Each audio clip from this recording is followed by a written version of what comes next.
안녕하세요. 저는 이정숙이라고 합니다. 정말 어처구니 없던 제 이야기 좀 들어주세요. 세상이 무너진다는 말을 사람들은 참 쉽게 하는 것 같아요. 하지만 저는 정말로 제 세상이 무너지는 소리를 들었습니다. 쿵 하는 둔탁한 굉음과 함께 발을 딛고 있던 땅이 통째로 사라지고 칠흑 같은 어둠 속으로 끝없이 추락하는 기분이었죠. 의사의 마지막 선고가 귓가를 스치던 그 순간 제 세상은 그렇게 소멸했습니다. 제 아들, 제 하나뿐인 아들 민우가 갔습니다.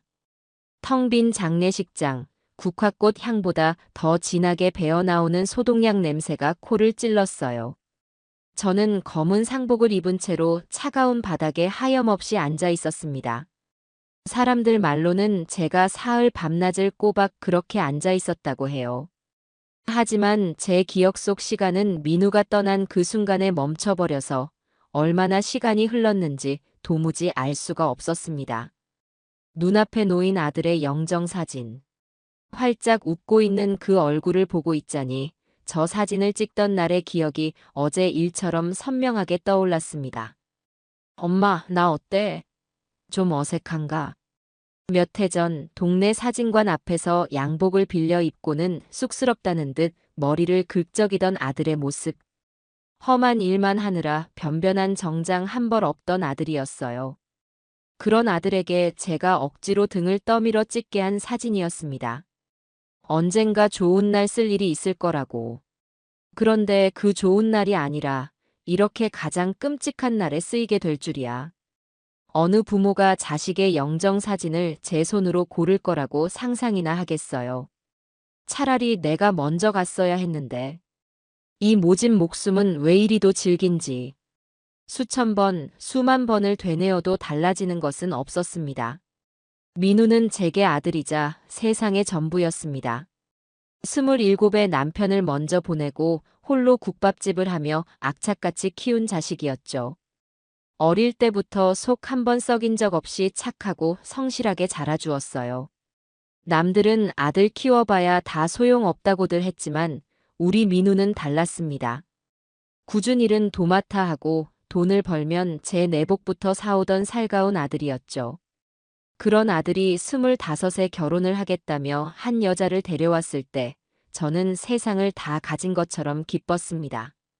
이제 우리 아들도 남들처럼 가정을 꾸리고 행복하게 살겠구나 싶었거든요.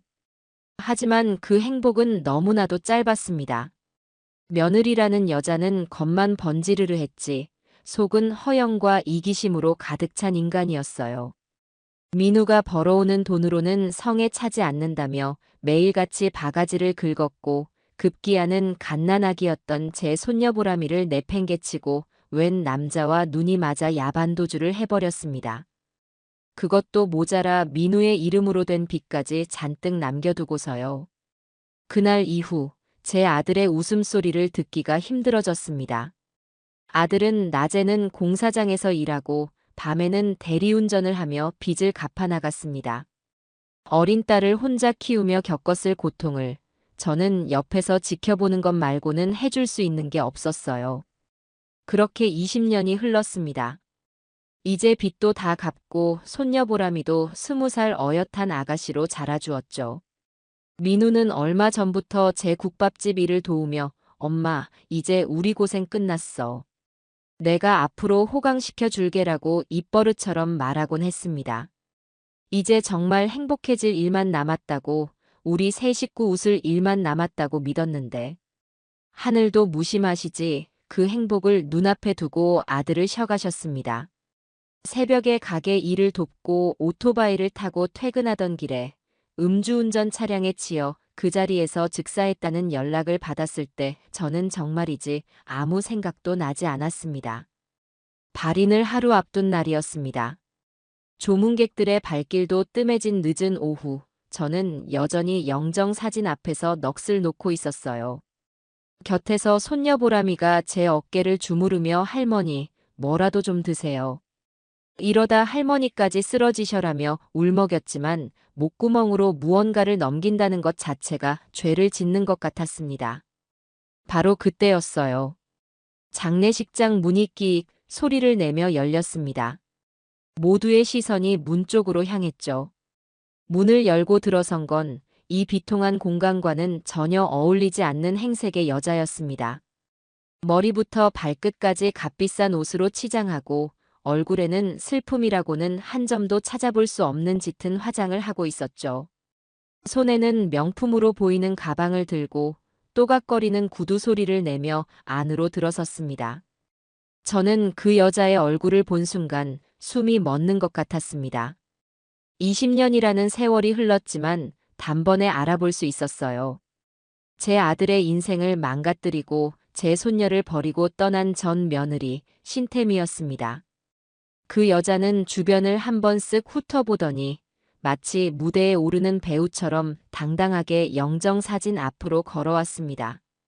그리고는 손에 들고 있던 국화 한 송이를 제단 위에 던지듯 아무렇게나 올려놓았어요. 조문은 그게 끝이었습니다. 슬퍼하는 기색은커녕 지루하다는 표정으로 하품까지 작게 하더군요. 그러고는 곧장 제게로 다가왔습니다. 그 뻔뻔한 얼굴을 마주하는 순간 제 온몸의 피가 거꾸로 솟는 것 같았어요. 어머니, 오랜만이에요. 그동안 잘 지내셨나 봐요. 그 여자의 입에서 나온 첫 마디였습니다. 제 속이 부글부글 끓어올랐지만 아들의 마지막 가는 길을 망치고 싶지 않아 가까스로 이성을 붙들었습니다. 네가 여길 어디라고 와? 당장 나가지 못해? 제 목소리는 얼음장처럼 차갑게 갈라져 나왔습니다.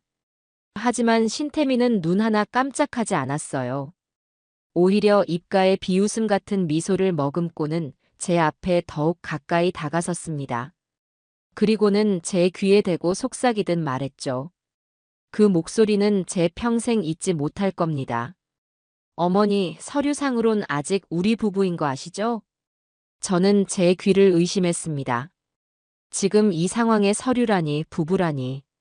대체 무슨 말을 하려는 건지 이해할 수가 없었어요. 무슨 헛소리야. 아이고, 어머니도 참. 민우 씨가 죽었는데 그럼 당연히 사망보험금이 나오잖아요. 법적으로 그 돈의 상속인은 배우자인 저 신태미고요. 그러니까 사망보험금 주시죠. 그 말을 내뱉으며 그 여자는 제 앞으로 손바닥을 쫙 펼쳐 보였습니다. 돈을 달라는 그 손짓. 그 순간 제 머릿속에서 무언가가 툭 하고 끊어지는 소리가 났습니다.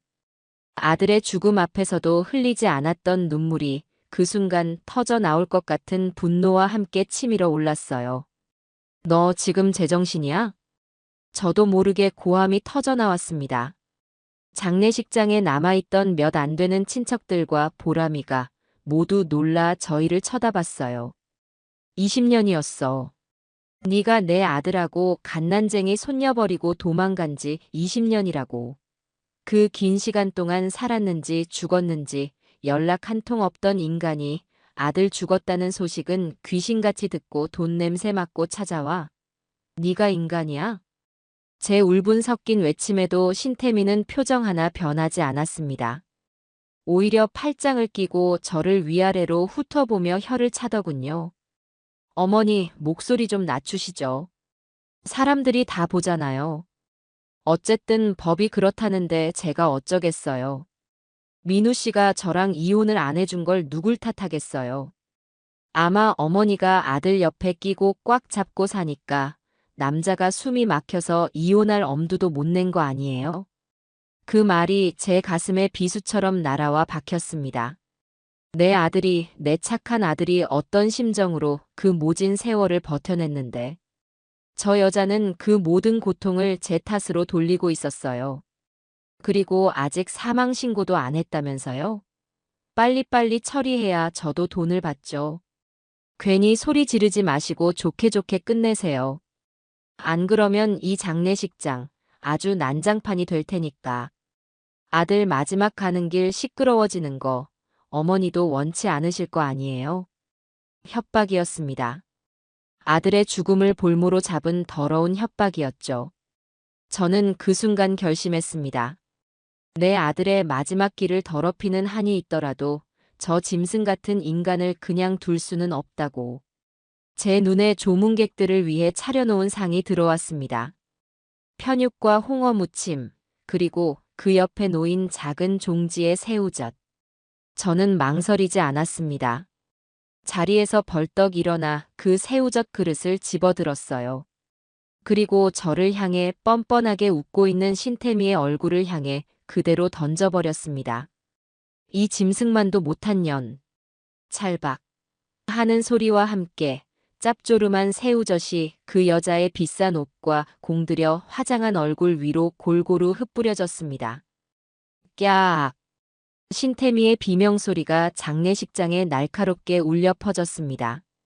비릿한 젓갈 냄새가 순식간에 사방으로 퍼져나갔죠. 그녀는 제 얼굴에 이게 무슨 짓이냐며 자기가 누군 줄 알고 이러냐며 악을 썼습니다. 내 아들 장례식장에서 그 더러운 입 함부로 놀리지 마. 돈? 그래, 네가 원하는 게 돈이라면 내가 주마. 하지만 내 아들의 목숨값은 단 1원도 줄 수 없어. 당장 여기서 꺼져. 저는 이성을 잃고 소리쳤습니다. 친척들이 달려와 저를 말리고 보람이는 제 뒤에서 울음을 터뜨렸습니다. 새우젓으로 범벅이 된 신태미는 분이 안 풀리는지 바닥에 주저앉아 고래고래 소리를 질렀어요. 장례식장은 순식간에 아수라장이 되었습니다. 하지만 저는 조금도 후회하지 않았습니다. 오히려 속이 다 후련했어요. 이것은 시작일 뿐이었습니다. 내 아들의 억울한 삶과 고통을 저 악마 같은 여자에게 반드시 갚아줄 겁니다. 내 모든 것을 걸어서라도 말이죠. 비릿한 새우젓 냄새가 소독약 냄새와 뒤섞여 장례식장을 채웠습니다. 그 지독한 악취의 한가운데 신태미는 하얀 블라우스와 얼굴에 온통 젓갈을 뒤집어 쓴 채 바닥에 주저앉아 있었어요. 값비싸 보이는 옷은 얼룩덜룩 흉하게 물들었고 공들여 칠한 화장은 붉은 새우 살과 뒤엉켜 흘러내려 마치 피눈물을 흘리는 광대 같았습니다.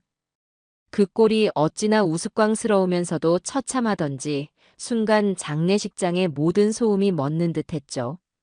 정적을 깬 것은 신태미의 찢어지는 비명이었습니다. 이 노망난 할망구가 진짜. 너 지금 나한테 무슨 짓을 한 거야? 이게 얼마짜리 옷인 줄 알아?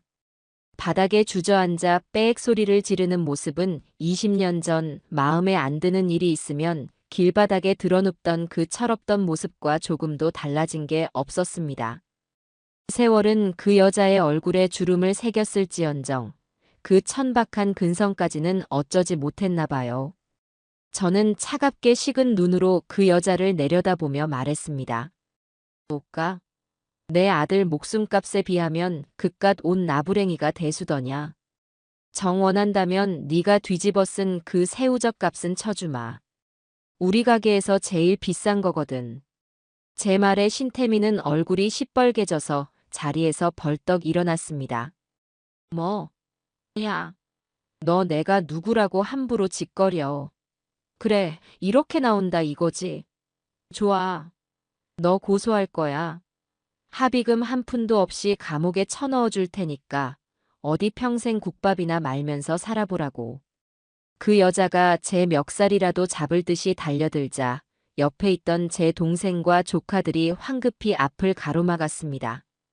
제 손녀 보람이는 제 등 뒤에 서서 작은 어깨를 부들부들 떨고 있었어요. 저는 그런 보람이의 손을 꼭 잡아주었습니다. 괜찮다고 할미가 다 알아서 할 것이라고. 절대 저런 인간에게 우리 아빠의 마지막을 더럽히게 두지 않을 거라고 눈빛으로 말해주었죠. 고소. 어디 해봐. 나도 네가 저지른 짓을 세상에 다 까발릴 테니.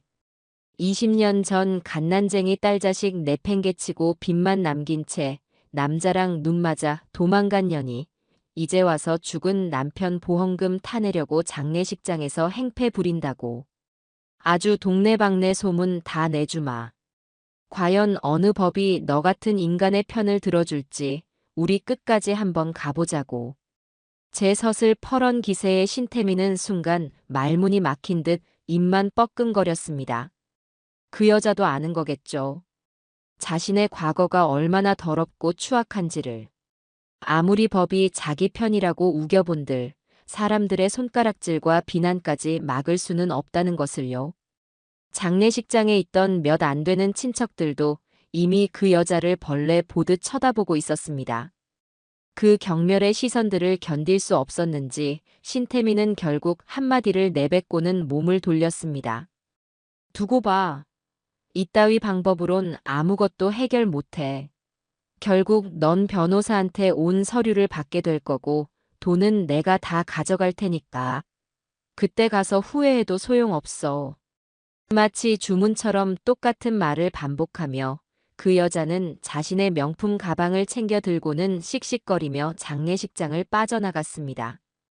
또각거리는 구두 소리가 멀어지자 장례식장에는 다시 무거운 침묵과 비릿한 젓갈 냄새만이 남았습니다.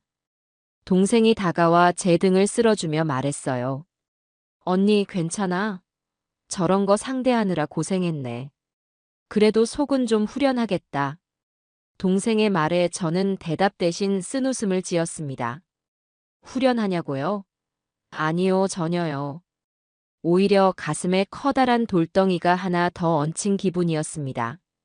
저런 인간에게 제 아들이 평생을 발목 잡혀 고통받았다는 사실이 새삼분하고 억울해서 견딜 수가 없었어요. 진짜 싸움은 이제부터 시작이라는 예감이 들었습니다. 그렇게 한바탕 소란이 지나가고 저는 다시 민우의 영정 앞에 무릎을 꿇고 앉았습니다. 아들아, 미안하다. 엄마가 네 마지막 가는 길까지 시끄럽게 만들었구나. 부디 다 잊고 편히 가렴. 남은 일은 이 엄마가 다 알아서 할게. 네가 사랑하는 보람이 내가 목숨 걸고 지킬 것이다. 그리고 너를 평생 괴롭힌 저 악마 같은 인간 반드시 내 손으로 심판하고 말겠다. 그러니 너는 아무 걱정 말고 부디 좋은 곳으로 가거라. 아들의 웃는 얼굴을 보며 저는 눈물 대신 차가운 결심을 삼켰습니다. 다음 날 발인이었습니다. 아들을 실은 검은 차가 장례식장을 떠날 때 저는 끝내 참았던 눈물을 터뜨리고 말았습니다. 차가운 땅 속에 제 아들을, 제 세상을 묻어야 한다는 사실을 도저히 받아들일 수가 없었어요. 보람이가 제 옆에서 함께 울며 저를 부축해주지 않았다면 저는 아마 아들의 관을 붙잡고 따라 들어갔을지도 모릅니다. 모든 장례 절차가 끝나고 횡한 집으로 돌아오니 비로소 아들의 부재가 현실로 다가왔습니다. 집안 곳곳에 아들의 흔적이 남아 있었어요. 현관에 놓인 낡은 운동화, 아들이 쓰던 밥그릇, 소파 위에 아무렇게나 벗어둔 잠바까지.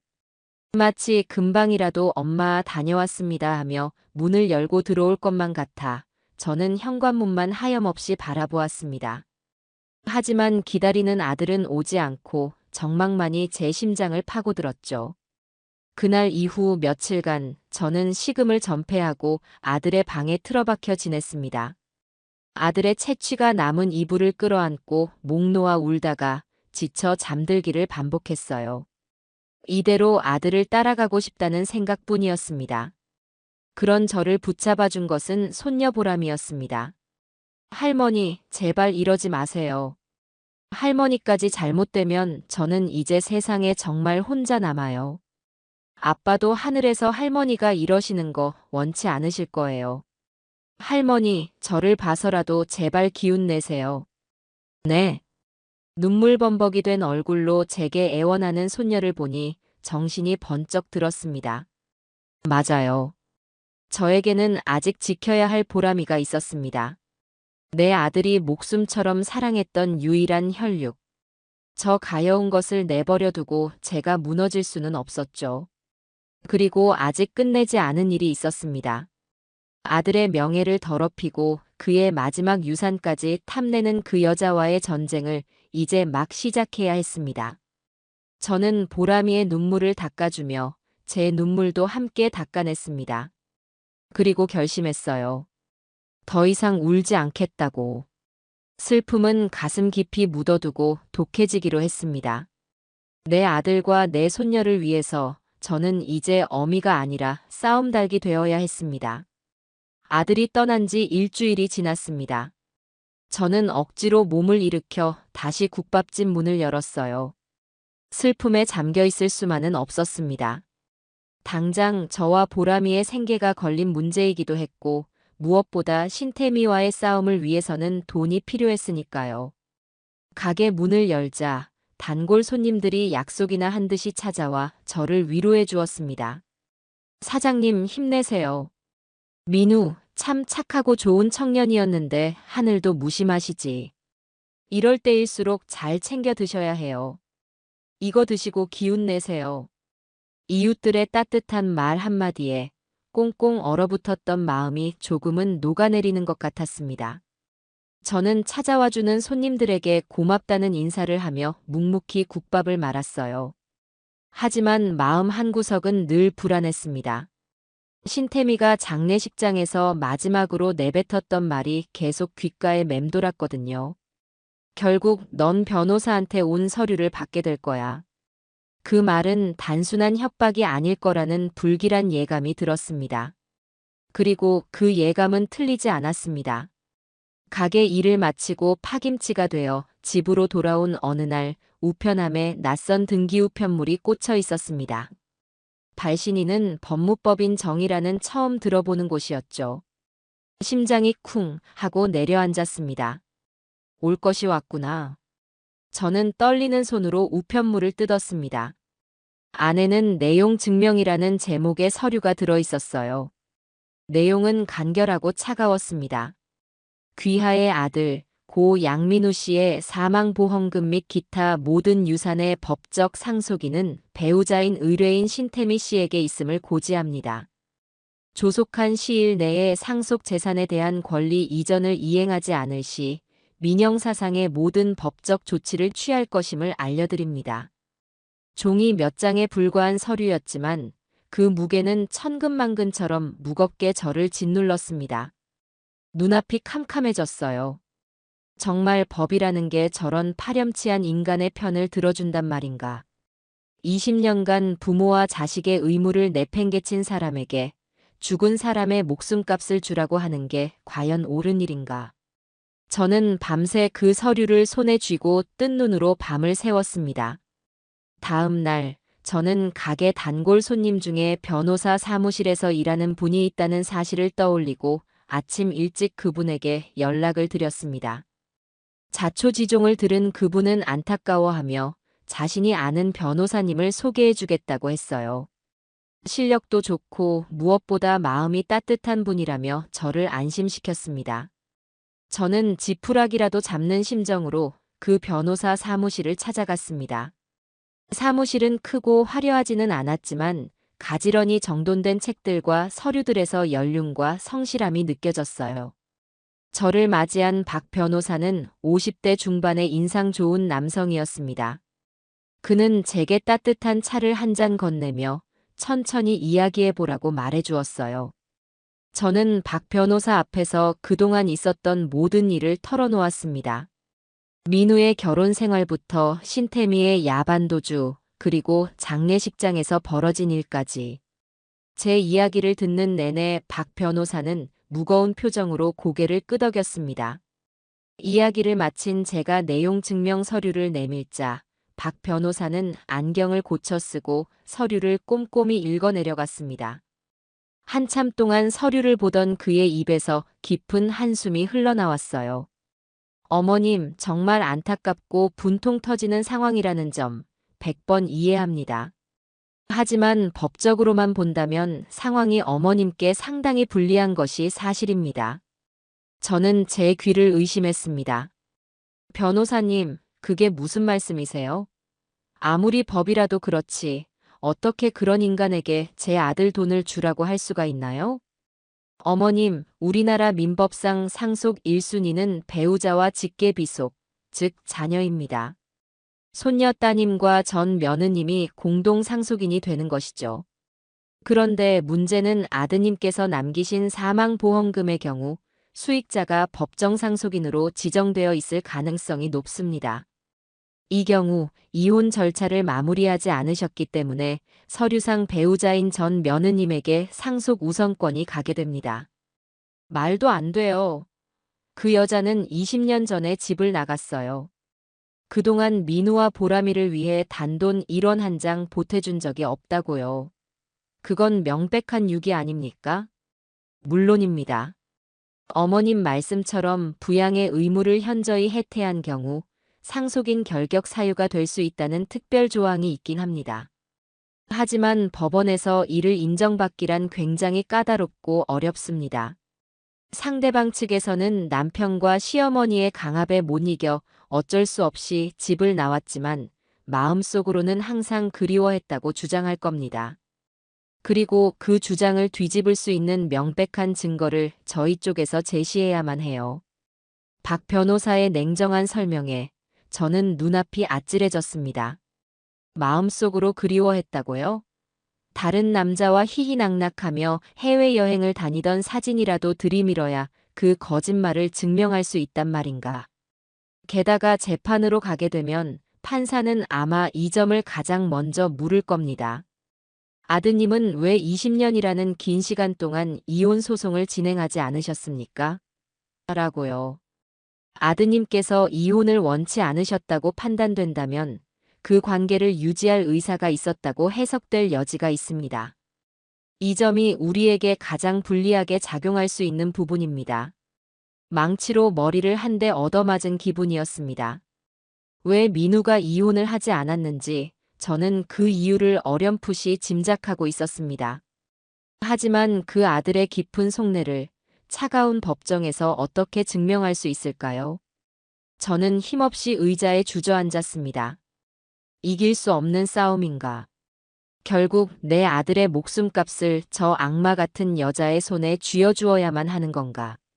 절망감이 온몸을 휘감았습니다. 그때 제 어깨 위로 박 변호사의 따뜻한 손이 얹어졌습니다. 어머님, 아직 포기하긴 이릅니다.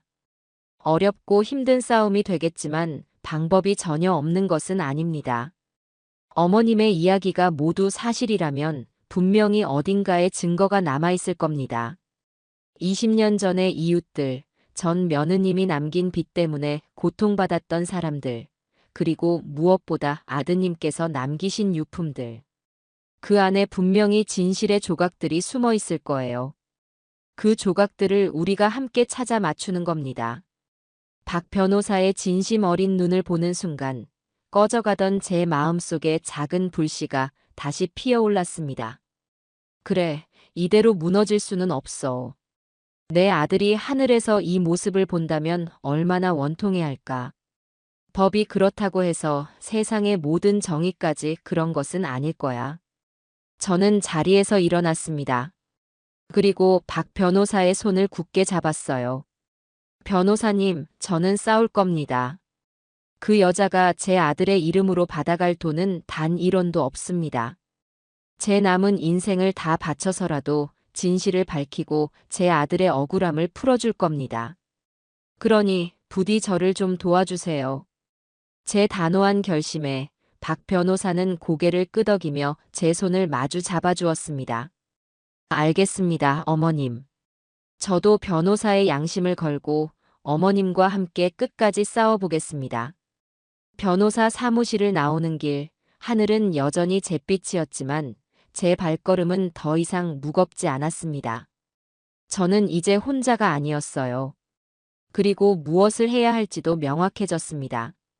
전쟁은 시작되었고 저는 기꺼이 그 전쟁의 최전선에 설 준비가 되어 있었습니다. 집으로 돌아온 저는 가장 먼저 손녀 보람이를 불렀습니다.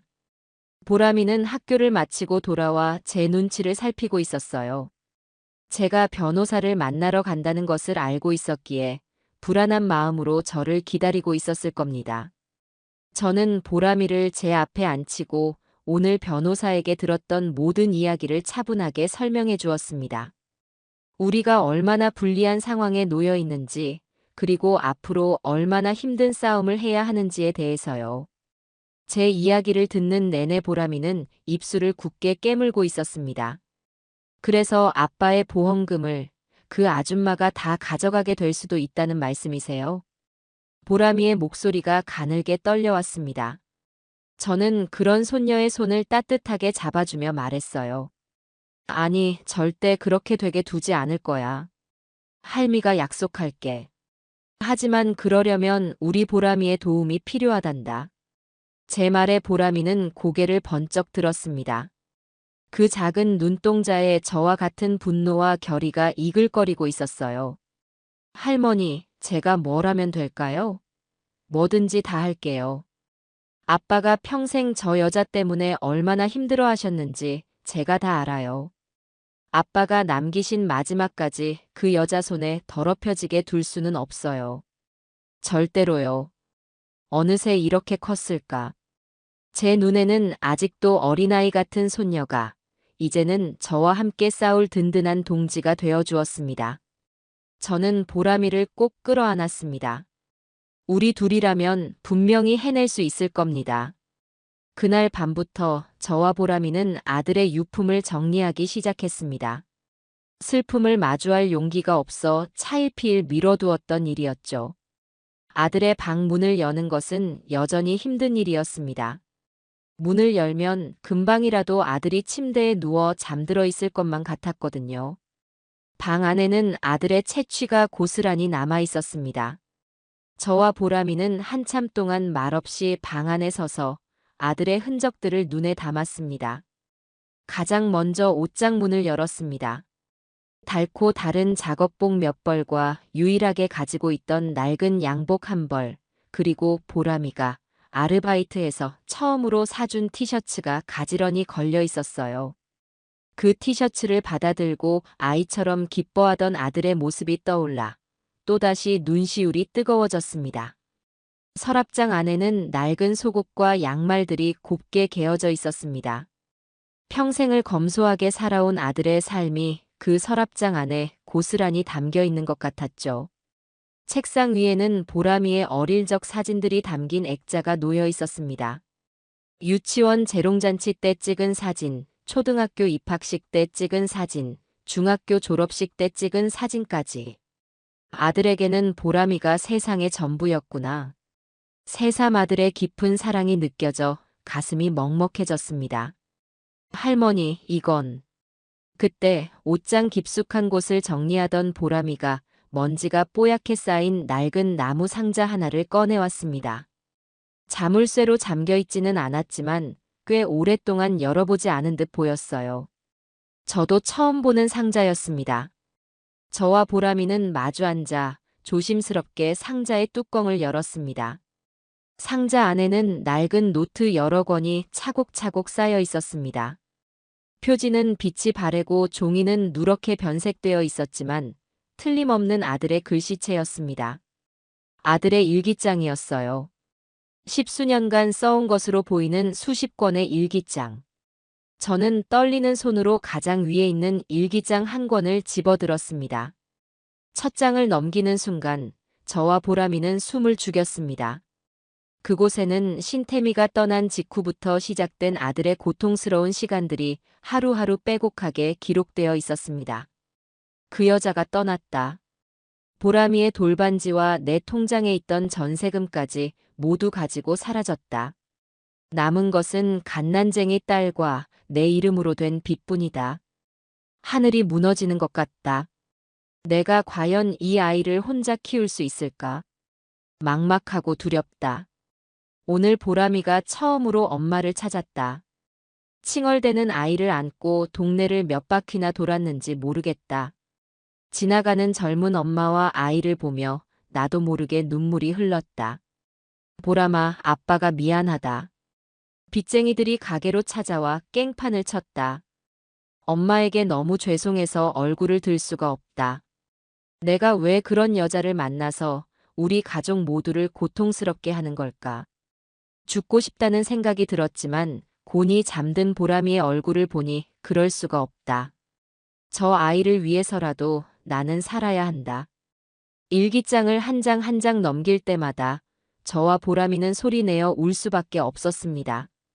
아들이 겉으로는 아무렇지 않은 척, 씩씩한 척했지만 속으로는 이렇게 매일 밤 눈물로 지새우고 있었다는 사실을 저는 까맣게 모르고 있었어요. 미안함과 죄책감에 심장이 갈갈이 찢어지는 것 같았습니다. 일기장 뒷부분에는 박 변호사가 물었던 질문에 대한 답도 적혀 있었습니다. 몇 년 전 이혼을 결심하고 그 여자의 행방을 수소문해 보았다. 하지만 찾을 수가 없었다. 주민등록은 말소된 지 오래고 친정 식구들조차 연락이 끊겼다고 했다. 당시에는 지금처럼 개인정보를 쉽게 찾을 수도 없었고 흥신소에 의뢰할 돈도 복잡한 소송을 진행할 시간도 어린 딸을 키우는 나에게는 사치였다. 하지만 진짜 이유는 따로 있다. 만약 내가 소송을 걸어 그 여자가 다시 우리 앞에 나타나게 된다면 어린 보람이의 인생에 씻을 수 없는 상처를 주게 될 것이다. 차라리 없는 사람으로 사는 것이 내 딸을 지키는 유일한 길이다. 엄마 없는 아이라는 손가락질은 내가 2배, 3배의 사랑으로 막아주면 된다. 그러니 나는 이 멍해를 평생 지고 가기로 했다. 내 딸, 보람이를 위해서. 제 아들은 딸을 지키기 위해 법적인 고통과 사람들의 오해를 기꺼이 감수한 것이었습니다. 저는 아들의 일기장을 가슴에 품고 오열했습니다.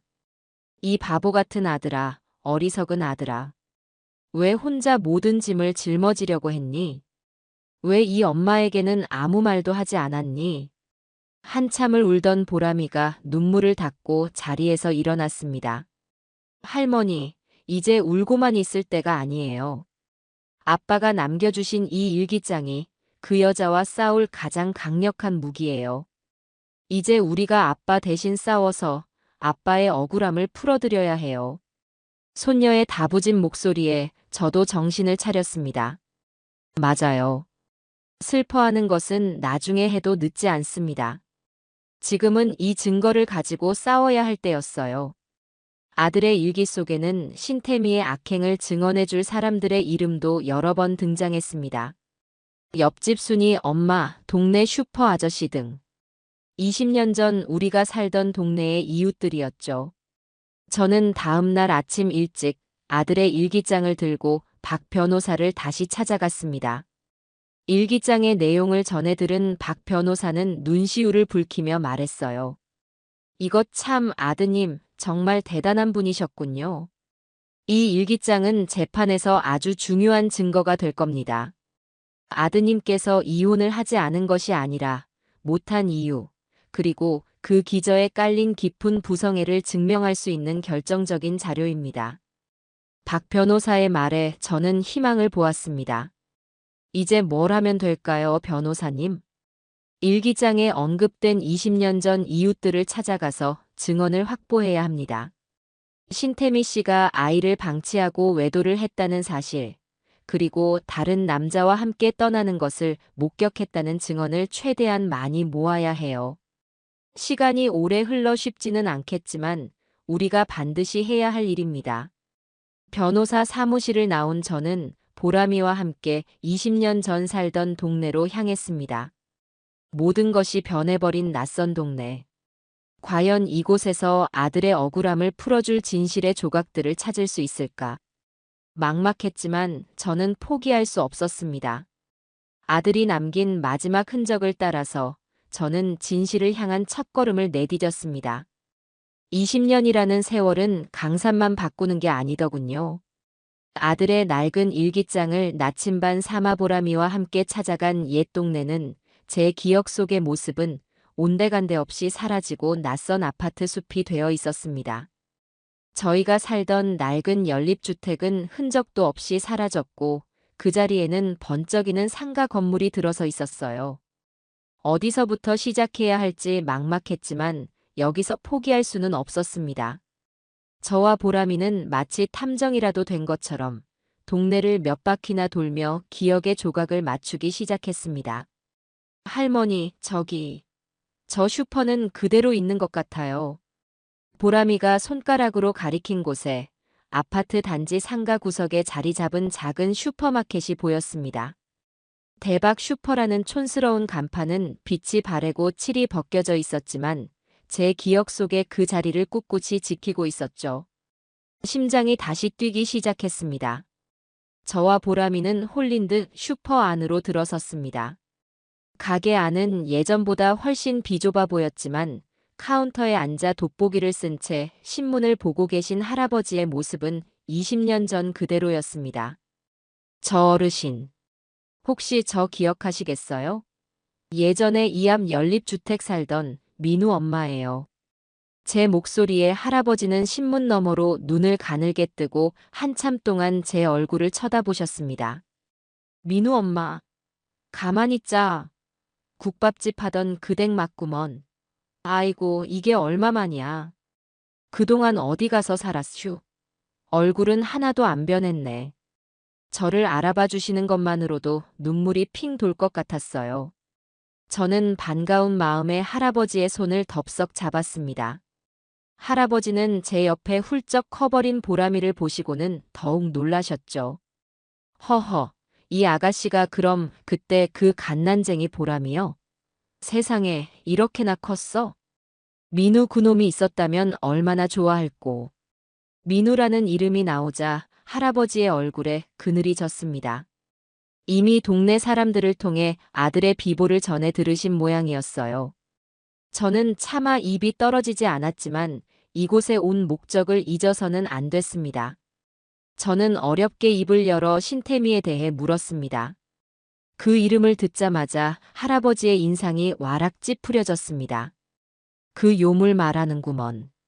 내가 장사 수십 년 하면서 그렇게 속이 시커먼 여자는 처음 봤어.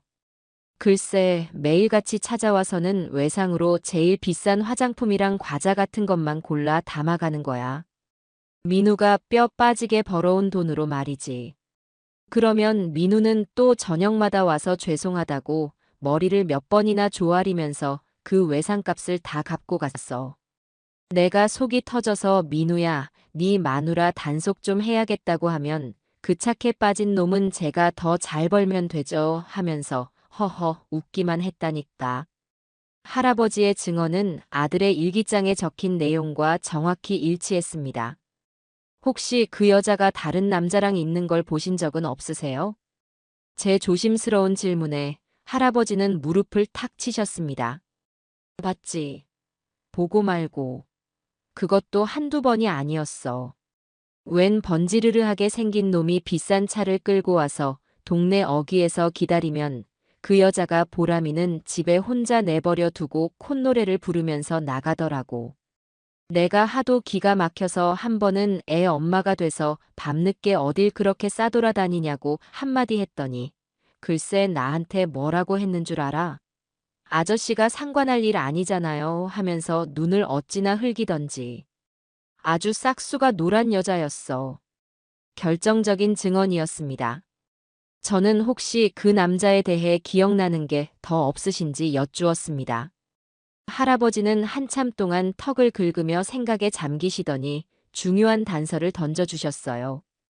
그놈이 타고 다니던 차가 외제차였는데 뒤에 부동산 컨설팅이라고 조그맣게 쓰여 있었던 것 같아. 그리고 그놈이 늘 최 사장이라고 불렸던 것도 같고. 최 사장, 부동산 컨설팅. 어둠 속에서 한 줄기 빛을 발견한 기분이었습니다. 저는 할아버지께 몇 번이고 고맙다고 인사를 하고 슈퍼를 나섰습니다. 할아버지는 법정에서 증언이 필요하면 언제든 연락하라며 저희 등을 두드려 주셨죠. 그렇게 첫 번째 증인을 확보하고 돌아오는 길, 제 휴대폰이 울렸습니다. 신우이, 그러니까 민우의 고모에게서 온 전화였어요. 평소에 용건 없이는 잘 연락하지 않는 사람이었기에 저는 불안한 마음으로 전화를 받았습니다. 지금 괜찮아? 혹시 무슨 일 있어? 아니요, 별일 없어요. 그런데 왜 그러세요?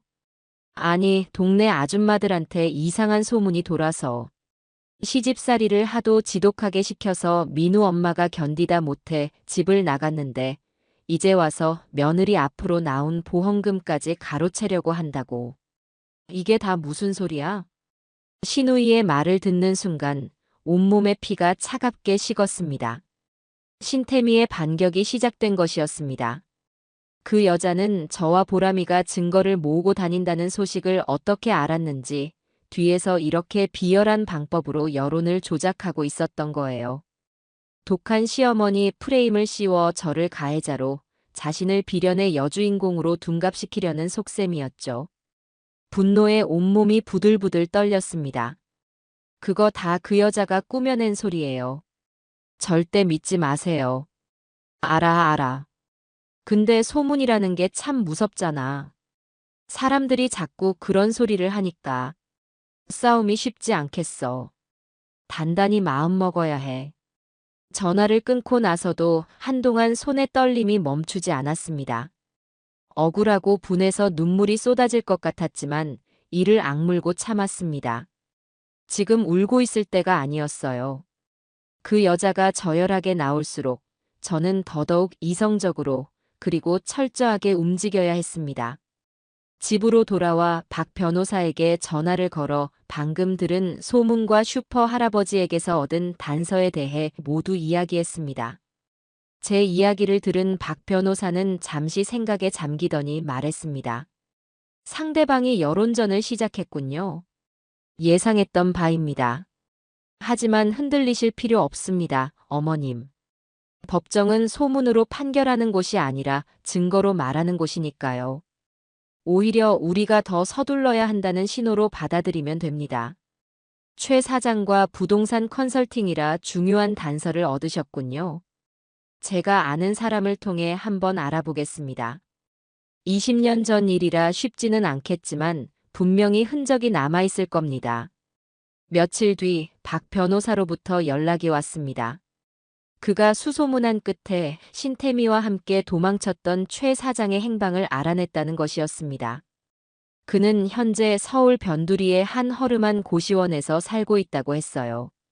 사업에 실패하고 노름 빚에 시달리며 초라하게 늙어가고 있다는 말도 덧붙였습니다. 저는 보람이를 집에 두고 혼자서 그가 있다는 고시원을 찾아갔습니다.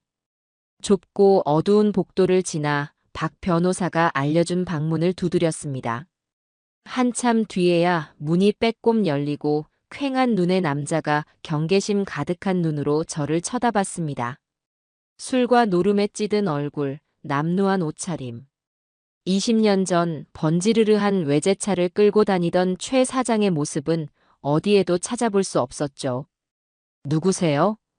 양민우 엄마입니다. 제 말에 남자의 얼굴이 하얗게 질렸습니다.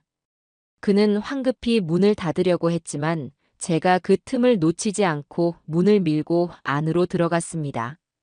방 안은 발 디딜 틈도 없이 쓰레기로 가득했고 역한 냄새가 코를 찔렀어요. 최 사장님, 아니 최영철 씨 맞으시죠? 당신이 20년 전 제 며느리 신태미와 함께 도망친 그 남자 맞잖아요. 제 섯을 펄언 추궁에 그는 뒷걸음질 치며 고개를 저었습니다. 나는 아무것도 몰라요. 그 여자랑은 오래전에 끝났어. 나한테 와서 뭘 어쩌라는 거요? 모르긴 뭘 몰라요. 당신 때문에 내 아들이, 내 손녀가 어떤 고통 속에서 살았는지 알기나 해요? 당신도 신태미 그 여자한테 모든 걸 다 뜯기고 이렇게 비참하게 살고 있는 거 아니에요? 그 여자가 어떤 인간인지 당신이 제일 잘 알 거 아니냐고. 제 외침에 남자는 바닥에 주저앉아 머리를 감싸 쥐었습니다. 그의 어깨가 가늘게 떨리고 있었어요. 공포와 분노, 후회가 뒤섞인 감정이겠죠. 저는 그의 앞에 다가가 앉아 목소리를 낮추었습니다. 최영철 씨, 나는 당신을 원망하러 온 게 아니에요. 당신도 그 여자의 피해자라는 거 잘 알아요. 지금 신태미가 내 아들 사망보험금을 전부 가로채려고 소송을 걸었어요. 이대로 두면 그 돈은 고스란히 그 여자의 손에 들어가서 또 다른 남자를 유혹하는 데 쓰이겠죠. 당신처럼 또 다른 피해자가 생길 거라고요. 그걸 그냥 보고만 계실 건가요? 제 설득에 남자는 고개를 들었습니다. 그의 눈에 눈물이 그렁그렁 맺혀 있었어요. 그 여자는 사람이 아니에요. 악마야, 악마라고. 내가 평생 모은 재산, 내 집, 내 차, 전부 다 그 여자한테 빨리고 길바닥에 나앉았어. 나중에는 내 이름으로 사채까지 끌어다 쓰고는 더 능력 있는 남자가 나타나니까 나를 헌신짝처럼 버리더군. 그 여자한테는 절대 돈 주면 안 됩니다. 절대로요. 남자는 지난 20년간 쌓인 울분을 토해내듯 신태미의 만행을 하나하나 털어놓기 시작했습니다. 어떻게 자신에게 의도적으로 접근했는지, 어떻게 자신의 재산을 빼돌렸는지, 그리고 얼마나 사치스럽고 방탕한 생활을 했는지. 그의 이야기는 제가 상상했던 것보다 훨씬 더 충격적이고 추악했습니다. 그의 모든 이야기를 듣고 고시원을 나오는 길, 제 마음은 천근만근처럼 무거웠습니다. 하지만 동시에 승리에 대한 확신이 들었어요. 이 남자의 증언만 있다면 신태미의 거짓된 가면을 벗겨낼 수 있을 겁니다.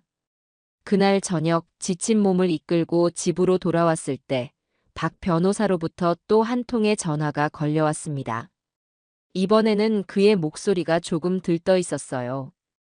어머님, 좋은 소식이 있습니다. 아드님의 서류를 다시 한번 검토하던 중에 중요한 사실을 하나 발견했습니다. 네. 그게 뭔데요, 변호사님? 아드님께서 사망보험금과는 별개로 작은 종신보험을 하나 더 들어놓으셨더군요. 액수는 크지 않지만 중요한 것은 그 보험의 수익자가 법정 상속인이 아니라 손녀 양보람 양의 이름으로 명확하게 지정되어 있다는 겁니다. 그 말을 듣는 순간 저는 저도 모르게 뜨거운 눈물을 흘렸습니다. 아들아, 내 아들아. 너는 마지막 순간까지도 내 딸 보람이만을 생각하고 있었구나. 신태미 같은 인간에게는 단 한 푼도 돌아가지 않도록 내 딸의 미래를 위해 이렇게 마지막 선물까지 준비해 두었구나. 그것은 단순한 보험금이 아니었습니다. 딸을 향한 아들의 깊고 애틋한 사랑이었고, 저와 보람이에게는 절대 이 싸움을 포기하지 말라는 아들의 마지막 응원이었습니다. 저는 수화기를 붙잡고 한참을 울었습니다. 그리고 다짐했습니다. 이 보험금은 아들의 뜻대로 보람이의 미래를 위해 소중히 지켜낼 것이라고. 그리고 저 악마와의 싸움에서 반드시 승리하여 하늘에 있는 내 아들의 눈에 더 이상 피눈물이 흐르지 않게 하리라고 말입니다. 아들이 남긴 작은 종신보험 증서를 손에 쥐자 마치 아들의 따뜻한 손을 잡고 있는 것만 같았습니다. 이 차가운 종이 한 장에 제 아들의 얼마나 깊은 사랑과 고뇌가 담겨 있는지 생각하니 가슴이 미어졌어요. 이것은 저와 보람이에게 싸움을 계속할 수 있는 실질적인 힘이 되어주기도 했지만 그보다 더 큰 것은 정신적인 위안이었습니다. 우리는 혼자가 아니었어요. 아들이 하늘에서 우리를 지켜보고 응원하고 있다는 확신이 들었습니다. 며칠 뒤 저는 최영철 씨에게서 얻은 증언과 아들의 보험 증서를 가지고 보람이와 함께 박 변호사의 사무실을 찾아갔습니다. 우리의 이야기를 모두 들은 박 변호사는 깊은 감동과 함께 냉철한 분석을 덧붙이는 것을 잊지 않았습니다. 어머님, 정말 큰 수확을 하셨습니다. 최영철 씨의 증언은 신태미 씨의 유책 사유를 입증하는 데 결정적인 역할을 할 겁니다. 아드님께서 남기신 보험금 역시 아드님의 평소 의지가 어디에 있었는지를 보여주는 강력한 정황 증거가 될 수 있고요. 하지만 어머님, 그럼에도 불구하고 상대 측 변호사는 분명히 이 한 가지를 집요하게 파고들 겁니다.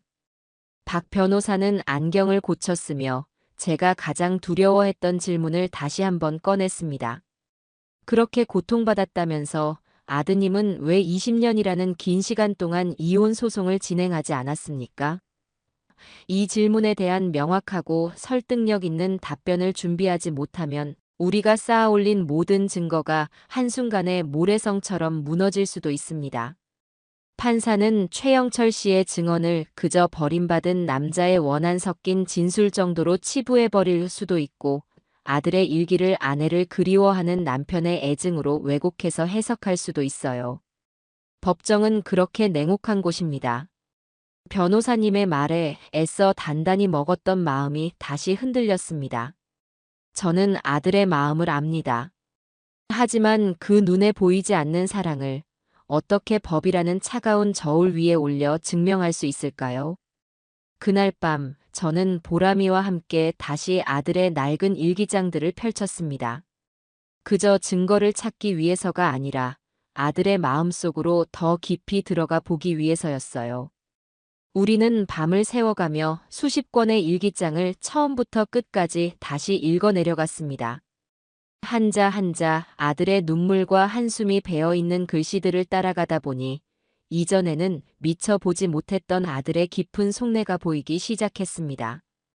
아들은 처음 몇 년간 정말로 신태미를 찾아 이혼을 하려고 부단히 애를 썼습니다. 일기장에는 그 과정이 상세히 기록되어 있었죠. 오늘도 처가에 다녀왔다.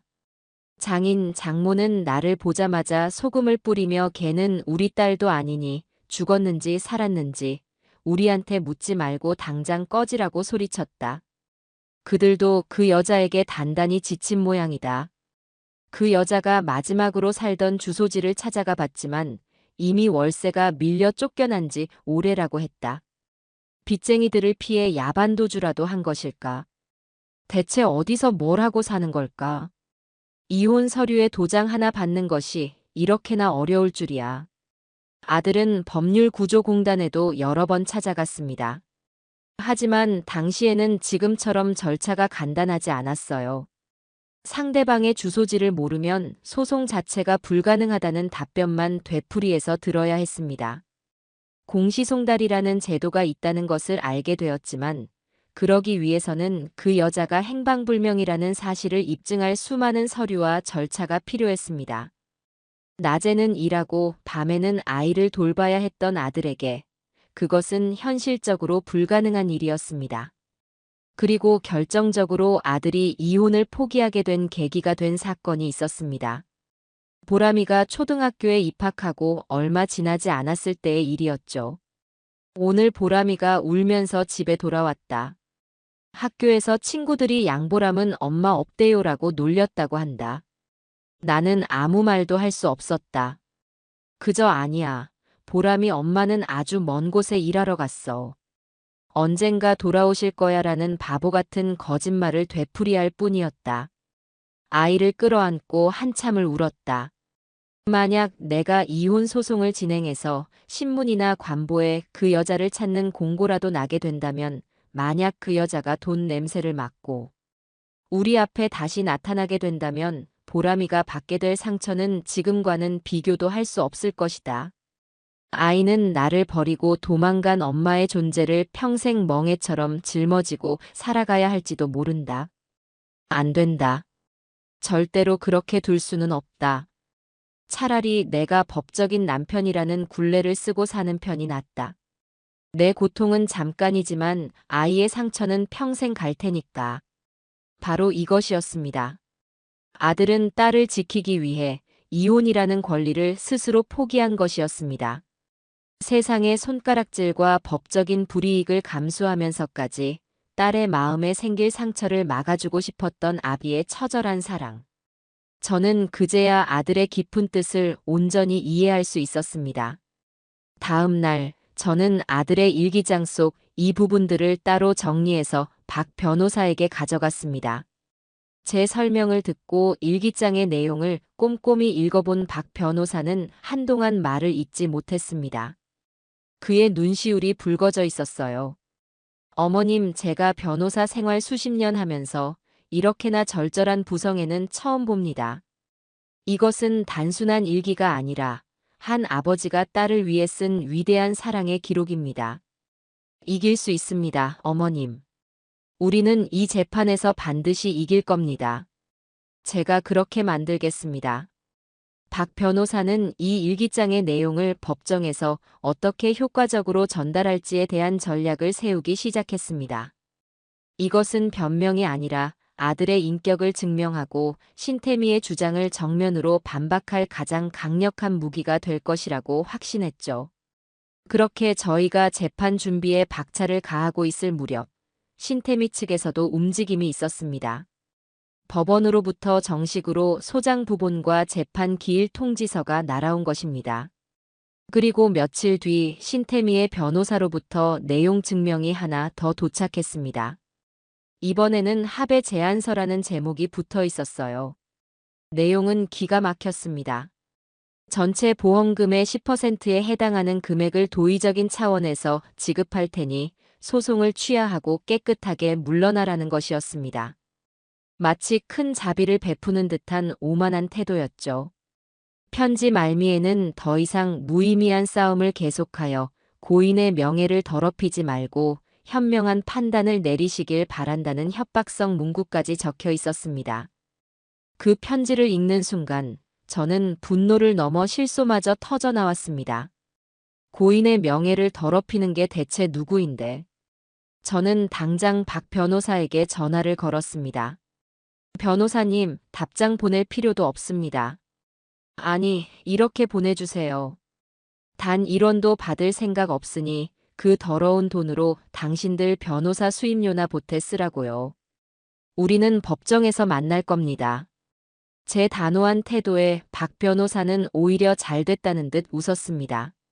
상대가 이렇게 오만하게 나온다는 것은 그만큼 자신들의 주장에 자신이 없다는 반증일 수도 있다는 것이었죠. 하지만 모든 일이 순조롭게만 풀리는 것은 아니었습니다. 재판을 며칠 앞둔 어느 날 밤, 최영철 씨로부터 다급한 목소리에 전화가 걸려왔습니다. 사장님, 큰일 났습니다. 신템이 그 여자가 어떻게 알았는지 오늘 낮에 험악하게 생긴 남자들을 데리고 제 고시원으로 찾아왔었어요. 당장 사장님하고 무슨 얘기를 했는지 불지 않으면 가만두지 않겠다고 협박하는데 정말 죽는 줄 알았습니다. 저 아무래도 법정의 증인으로 못 나갈 것 같습니다. 저도 제 목숨은 부지해야죠. 정말 죄송합니다. 전화를 끊고 나서 저는 망연자실했습니다. 가장 중요한 증인이 신태미의 비열한 협박에 넘어간 것입니다. 재판은 코앞으로 다가왔는데 가장 강력한 무기 하나를 잃어버린 셈이었습니다. 과연 이 위기를 어떻게 헤쳐나가야 할까요? 어둠이 짙게 깔린 창밖을 보며 저는 다시 한번 입술을 깨물어야 했습니다. 저는 밤새 한숨도 잠을 이루지 못했습니다.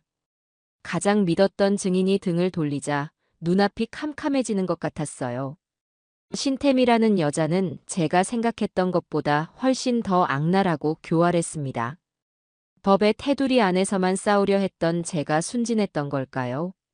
하지만 이대로 주저앉을 수는 없었습니다. 다음 날 아침, 저는 날이 밝자마자 무작정 최영철 씨가 있는 고시원으로 다시 찾아갔습니다. 문을 두드리자 잔뜩 겁에 질린 그의 얼굴이 나타났습니다. 저를 보자마자 그는 손사래를 치며 문을 닫으려고 했어요. 사장님, 제발 그냥 돌아가세요. 저 정말 아무것도 해드릴 수가 없습니다. 최영철 씨 얘기 좀 해요. 당신을 원망하러 온 게 아니에요. 얼마나 무서웠을지 제가 왜 모르겠어요. 그 여자 그런 짓 하고도 남을 인간이죠. 제 차분한 목소리에 그는 경계를 조금 푸는 듯 했습니다. 저는 닫히려던 문틈으로 몸을 밀어넣고 방 안으로 들어섰습니다. 법정에 나오시라는 말 안 할게요. 당신 목숨까지 걸라고 강요할 수는 없죠. 대신 부탁이 하나 있어요. 저한테 했던 그 이야기 딱 한 번만 더 해줄 수 있겠어요? 녹음이라도 해서 증거로 남길 수 있게요. 당신이 직접 법정에 서지 않아도 당신의 목소리가 담긴 이 녹음 파일이 신태미의 거짓말을 세상에 알릴 수 있어요. 이건 나를 돕는 일이기도 하지만 당신 자신을 돕는 일이기도 해요. 당신 인생을 망가뜨린 그 여자에게 복수할 수 있는 유일한 기회라고요.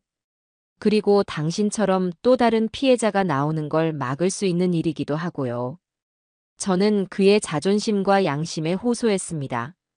한참을 망설이던 최영철 씨는 결국 고개를 끄덕였습니다. 그는 그동안 신태미에게 당했던 모든 수모와 분노를 제 작은 녹음기 안에 남김없이 쏟아냈습니다. 그의 목소리는 때로는 분노로 떨렸고 때로는 억울함에 잠겨 있었습니다. 그 어떤 배우의 연기보다도 더 진실되고 절절한 증언이었죠. 녹음을 마치고 고시원을 나오는 길, 저는 그의 손에 작은 봉투 하나를 쥐어주었습니다. 이걸로 당분간 몸이라도 피할 곳을 알아보세요. 그리고 재판이 끝나면 제가 꼭 다시 찾아뵙겠습니다. 그는 아무 말 없이 고개만 숙였습니다.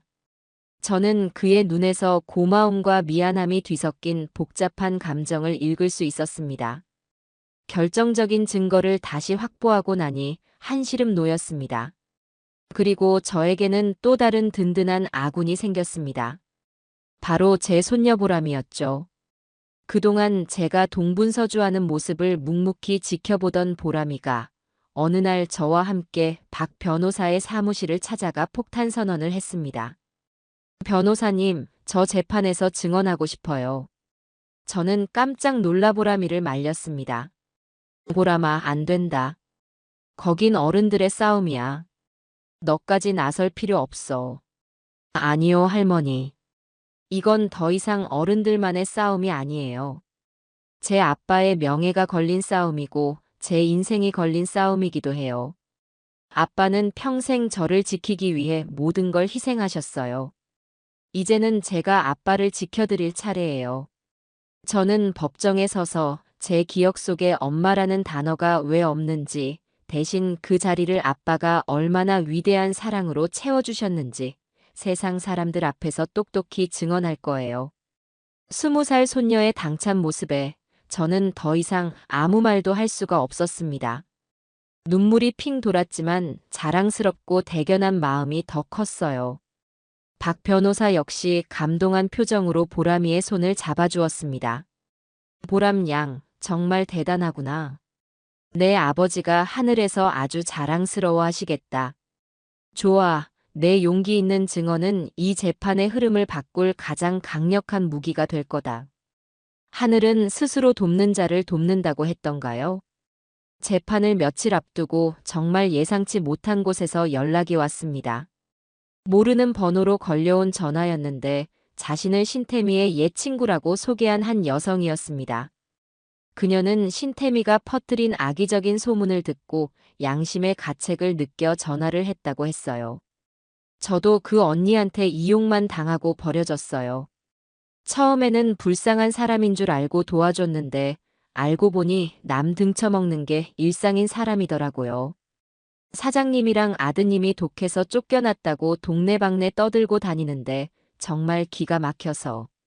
제가 그 언니의 실체를 증명할 자료들을 좀 가지고 있어요. 익명으로 보내드릴 테니 재판에서 꼭 이기세요. 며칠 뒤 제 앞으로 의문의 소포가 하나 배달되었습니다. 그 안에는 신태미의 지난 20년간의 행적을 증명하는 사진과 자료들이 가득 들어 있었습니다. 아들을 그리워했다던 그 시간에 여러 남자들과 해외 휴양지에서 찍은 희희낙낙한 사진들. 친구들에게 이번 타겟은 얼마짜리라며 자랑하듯 보낸 메시지 캡처들. 그것들은 신태미의 모든 거짓말을 한 번에 무너뜨릴 수 있는 결정적인 증거들이었습니다.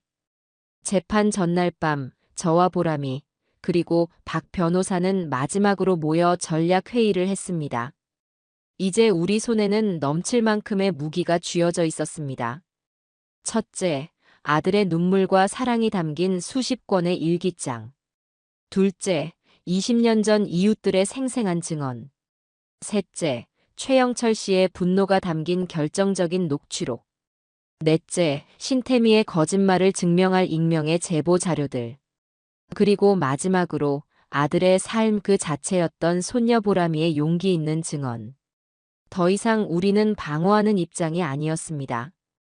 우리는 진실이라는 가장 날카로운 창을 들고 거짓이라는 방패를 든 적을 향해 공격할 준비를 마쳤습니다. 그날 밤 저는 보람이와 함께 아들의 사진 앞에 조용히 앉았습니다.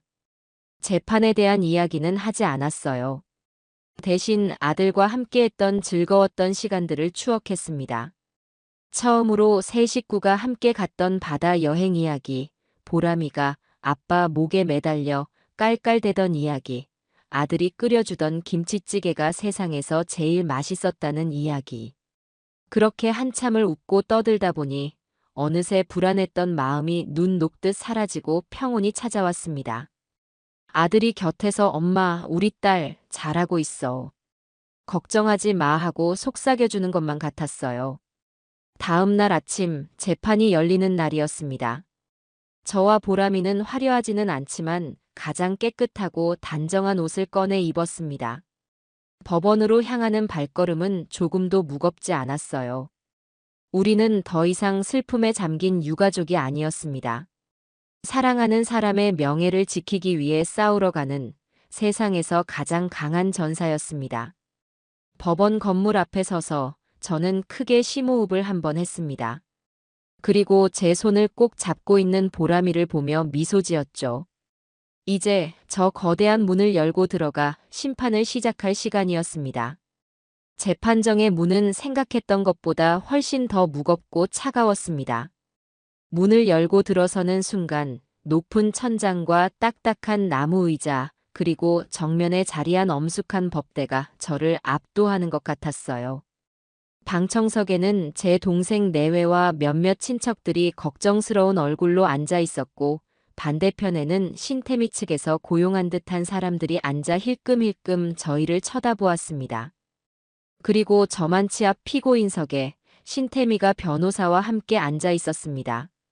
그 여자는 저와 눈이 마주치자 오히려 희미한 미소를 지어 보였습니다. 마치 승리를 확신한다는 듯한 그 오만한 태도에 저는 다시 한번 주먹을 꽉 쥐었습니다. 잠시 후 판사가 입정하고 재판이 시작되었습니다. 재판장의 공기는 바늘 하나 떨어지는 소리도 들릴 만큼 팽팽한 긴장감으로 가득 찼어요.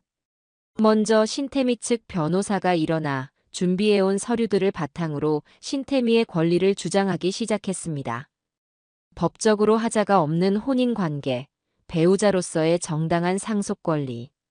그는 감정을 배제한 채 오로지 법률 조항만을 무기 삼아 냉정하게 주장을 펼쳐나갔습니다. 그리고 이어서 증인석에는 오늘의 주인공인 신태미가 올랐습니다. 그 여자는 20년 만에 나타났던 장례식장에서의 화려한 모습과는 정반대의 모습으로 나타났습니다. 화장기 없는 수수한 얼굴에 값싸 보이는 검은색 원피스. 머리도 단정하게 묶어 누가 봐도 슬픔에 잠긴 미망인의 모습이었죠. 그 가증스러운 연기에 저는 헛웃음이 나올 뻔했지만 가까스로 표정을 관리했습니다. 증인 고 양민우 씨와는 어떤 관계였습니까? 신태미 측 변호사의 질문에 그녀는 금방이라도 울음을 터뜨릴 것 같은 애처로운 목소리로 입을 열었습니다. 세상에서 가장 사랑했던 제 남편이었습니다. 그 첫마디에 방청석에서 작은 실소가 터져나왔지만 판사가 엄하게 제지했습니다. 증인은 어째서 20년이라는 긴 시간 동안 남편과 자녀의 곁을 떠나 있어야만 했습니까? 변호사의 다음 질문에 신태미는 기다렸다는 듯 손수건을 꺼내 눈가를 찍어내기 시작했습니다. 악어의 눈물이었습니다. 저는 쫓겨난 겁니다. 지독한 시어머니의 구박과 남편의 무관심 속에서 하루하루를 버티는 것이 너무나도 힘들었습니다. 제가 낳은 아이조차 마음대로 안아보지 못하게 하는 시어머니 밑에서 저는 점점 말라갔습니다. 이러다가는 제가 먼저 죽겠다 싶어 잠시 피하자는 마음으로 집을 나왔던 겁니다. 하지만 그게 마지막이 될 줄은 몰랐어요. 거짓말. 새빨간 거짓말이었습니다. 옆에 앉은 보람이의 작은 손이 분노로 부들부들 떨리는 것이 느껴졌습니다. 저는 그런 보람이의 손을 더욱 쉬어잡았습니다. 아직은 때가 아니라고, 저 거짓의 향연이 끝날 때까지 조금만 더 참자고. 집을 나온 후에는 어떻게 지내셨습니까? 남편이나 아이를 만나려는 노력은 하지 않았나요? 왜 안 했겠어요? 매일 밤 남편과 제 딸 보람이가 보고 싶어 눈물로 밤을 지새웠습니다. 몇 번이고 집으로 돌아가려고 했지만 시어머니가 무서워 차마 발걸음이 떨어지지 않았어요. 사람을 시켜 집 주변을 맴돌게 하기도 하고 편지도 여러 번 보냈지만 시어머니의 방해로 남편에게 닿지 못한 것 같습니다. 저는 그저 먼 발치에서 남편과 아이가 행복하기만을 빌며 식당 허드레실부터 시작해 온갖 굳은 일을 마다하지 않고 억척같이 살아왔습니다. 기가 막혀서 말이 나오지 않았습니다. 해외 휴양지에서 남자들과 찍은 사진 속의 모습과 식당 허드렛 일을 하며 억척같이 살았다는 저 여자의 말이 교차되면서 역겨움에 속이 울렁거릴 지경이었어요. 하지만 신태미의 연기는 절정에 달하고 있었습니다. 그러다 남편의 사망 소식을 듣고 저는 세상이 무너지는 것 같았습니다. 마지막 가는 길이라도 배웅해야겠다는 생각에 장례식장을 찾아갔지만 시어머니는 그런 저에게 인간 이하의 모욕을 주며 새우젓을 던지고 온갖 폭언을 퍼부으며 저를 쫓아냈습니다. 저는 남편의 영정 앞에서 제대로 울어보지도 못했습니다. 판사님. 신태미는 끝내 오열하며 증인석에 엎드렸습니다. 그 처절한 연기에 법정의 분위기가 미묘하게 그녀에게 동정적인 쪽으로 흐르는 것이 느껴졌습니다. 판사 역시 안타까운 표정으로 그녀를 바라보고 있었죠. 저는 그때 깨달았습니다. 진실의 힘을 믿는 것만으로는 부족하다는 것을. 저 악마의 혀는 진실마저 거짓으로 보이게 만드는 교활한 힘을 가지고 있었습니다. 신태미 측의 증인 신문이 끝나고 드디어 우리 측 박 변호사님이 자리에서 일어났습니다. 그는 차분하지만 날카로운 눈빛으로 흐느끼고 있는 신태미를 향해 첫 질문을 던졌습니다. 증인, 참으로 안타까운 사연이군요. 그런데 한 가지 궁금한 점이 있습니다. 그렇게 남편과 아이를 그리워하며 꾸준히 일을 마다하지 않고 사셨다면서 증인의 옷차림이나 행색은 어째서 장례식장에 나타났을 때와 지금이 이렇게나 다른 겁니까? 예상치 못한 질문이었는지 신태미의 울음이 순간 멈칫했습니다. 그건 장례식장에는 예를 갖추기 위해 가지고 있던 옷 중에 가장 좋은 옷을 입고 갔던 것뿐입니다. 아, 그러셨군요. 그럼 증인은 지난 20년간 주로 어떤 일을 하며 생계를 유지하셨습니까? 식당 허드렛일 외에는 또 없으셨나요? 네, 그냥 닥치는 대로 일하며 살았습니다. 신태미의 목소리가 미세하게 떨리기 시작했습니다. 박 변호사는 그런 그녀를 더욱 집요하게 파고들었습니다. 그렇습니까? 하지만 저희가 파악한 바에 따르면 증인의 지난 20년은 닥치는 대로 일한 삶과는 거리가 멀어 보이는군요. 이 사진들에 대해 한번 설명해 주시겠습니까? 박 변호사는 익명의 제보자가 보내온 사진들을 증거 자료로 제출하며 법정 스크린에 그 사진들을 띄웠습니다. 사진 속에는 신태미가 여러 명의 낯선 남자들과 함께 해외의 고급 리조트에서 와인을 마시고 요트 위에서 웃고 있는 모습들이 날짜와 함께 선명하게 찍혀 있었습니다. 방청석이 술렁이기 시작했습니다. 증인, 이 사진 속 여성이 증인 본인 맞습니까? 남편과 아이를 그리워하며 눈물로 밤을 지새우셨다던 바로 그 시간에 필리핀 세부와 태국 푸켓의 리조트에서 아주 행복한 표정을 짓고 계시는군요. 함께 있는 이 남자들은 누구입니까? 식당 동료들인가요? 박 변호사의 조롱 섞인 질문에 신태미의 얼굴이 새하얗게 질렸습니다. 아, 아닙니다. 저건 사업상 만난 바이어들과 어쩔 수 없이 간 출장이었습니다. 아, 출장이셨군요. 어떤 사업을 하셨는데요? 혹시 남성들을 상대로 재산을 갈취하는 사업이라도 하셨습니까? 무슨 말을 그렇게 하세요? 명예훼손으로 고소하겠어요. 신태미는 이성을 잃고 소리쳤습니다. 판사가 엄하게 경고했지만 이미 그녀의 위선적인 가면에는 균열이 가기 시작했습니다. 그녀의 연기에 속아 넘어갈 뻔했던 판사의 눈빛도 차갑게 변해 있었죠. 다음 증인은 이정숙이었습니다. 저는 증인석에 서서 떨리는 가슴을 진정시키고 판사를 정면으로 바라보았습니다. 저는 눈물을 흘리지 않았습니다. 대신 지난 20년간 제 아들이 겪었던 고통과 슬픔을 하루하루 꾹꾹 눌러 담은 아들의 낡은 일기장을 증거로 제출했습니다. 존경하는 재판장님. 저는 저 여자처럼 눈물로 호소하는 법을 모릅니다. 대신 제 아들이 피눈물로 써내려간 진실을 이곳에 가져왔습니다. 저는 아들의 일기장 구절들을 담담하지만 힘있는 목소리로 읽어내려가기 시작했습니다. 신태미가 떠난 날의 절망, 빚더미에 올라앉은 아들의 한숨, 엄마를 찾는 어린 손녀를 보며 찢어졌던 아버지의 마음. 법정 안은 순식간에 숙연해졌습니다. 제 목소리만이, 그리고 하늘에 있는 내 아들의 목소리만이 법정 안을 가득 채웠습니다.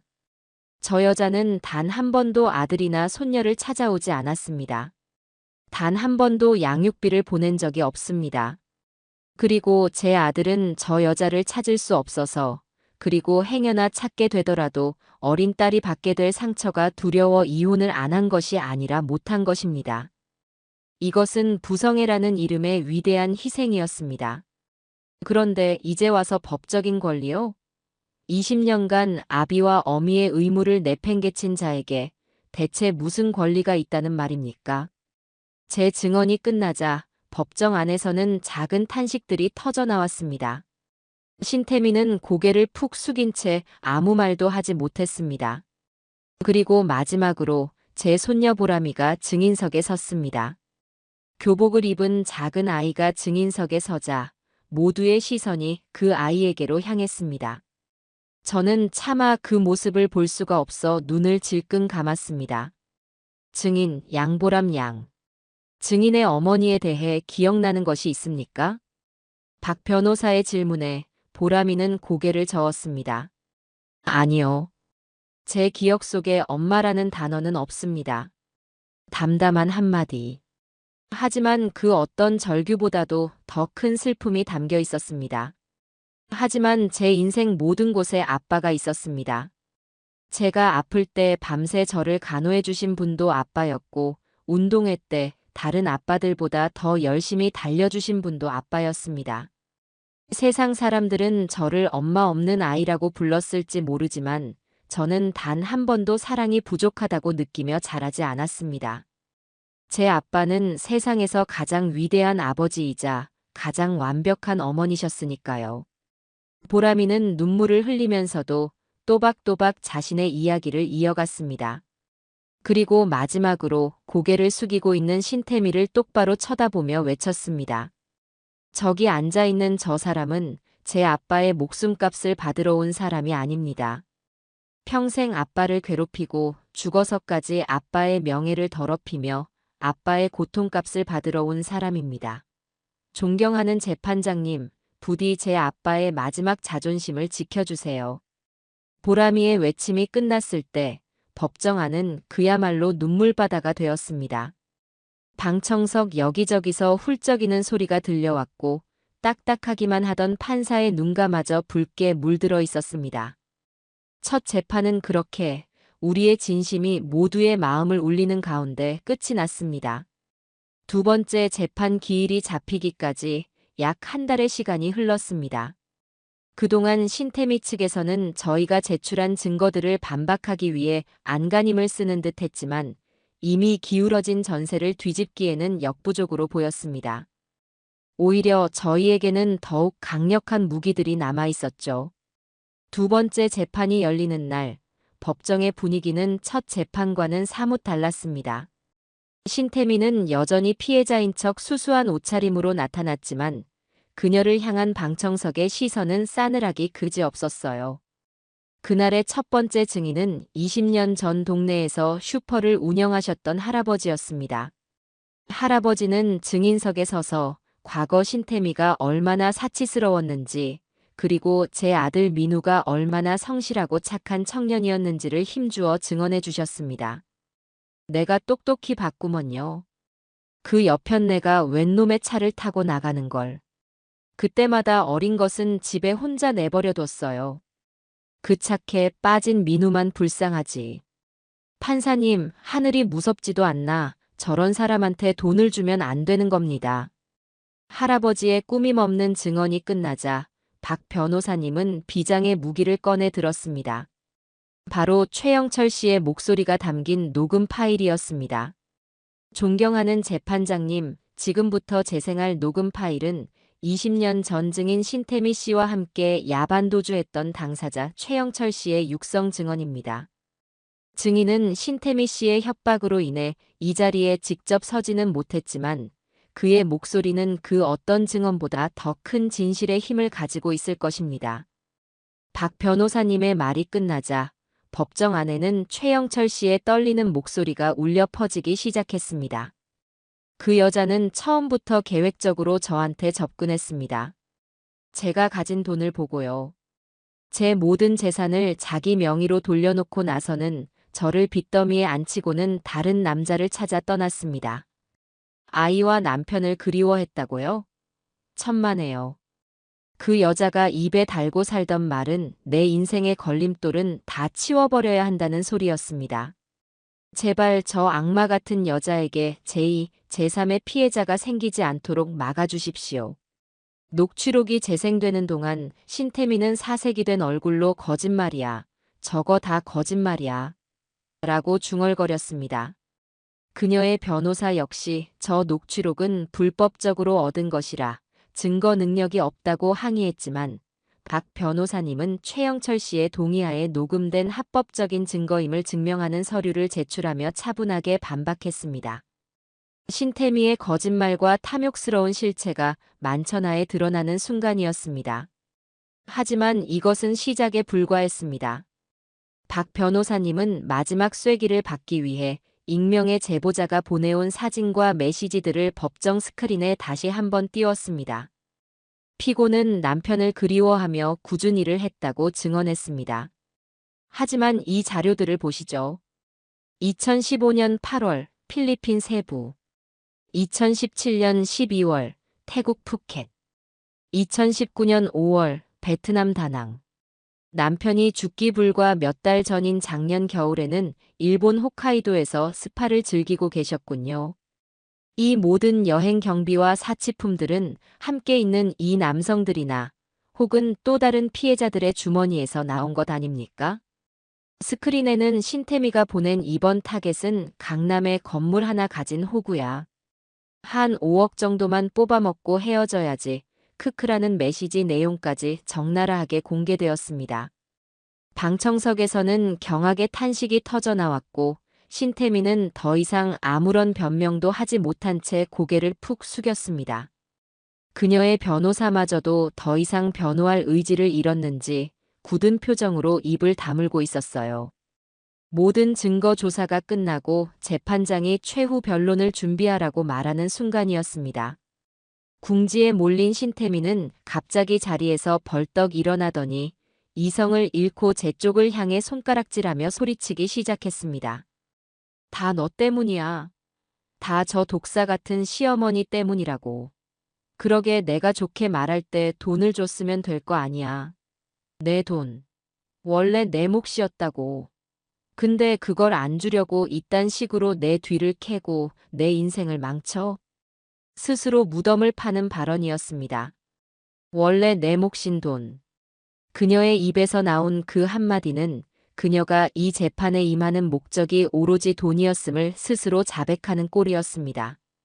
남편의 죽음에 대한 슬픔이나 애도는 단 한 점도 찾아볼 수 없는 오직 탐욕만이 가득한 절규였죠. 판사는 굳은 얼굴로 법정 경위에게 손짓했습니다.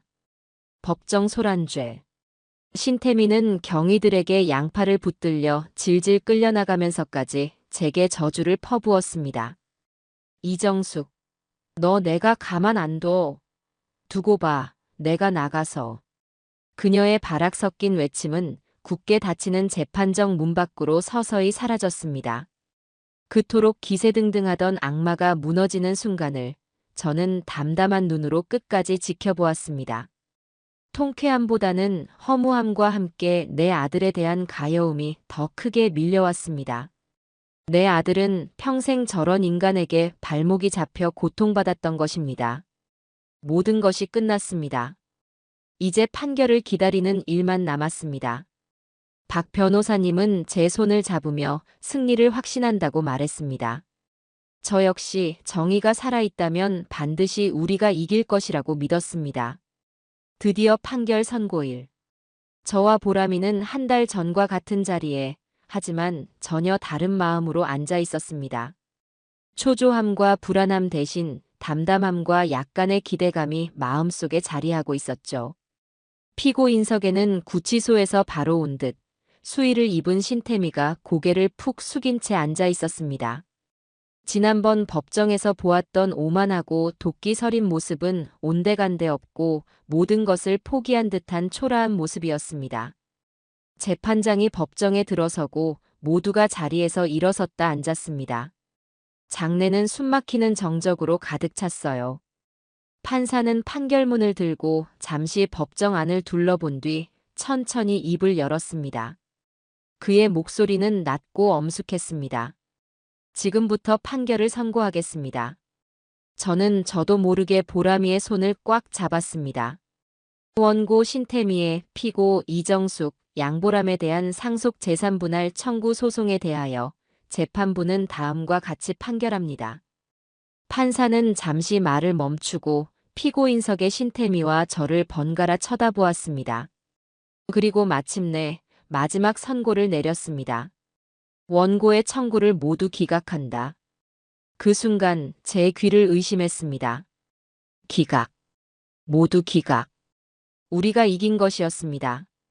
저도 모르게 참았던 숨을 길게 내쉬자 옆에 앉은 보람이가 제 어깨에 기대어 흐느끼기 시작했습니다.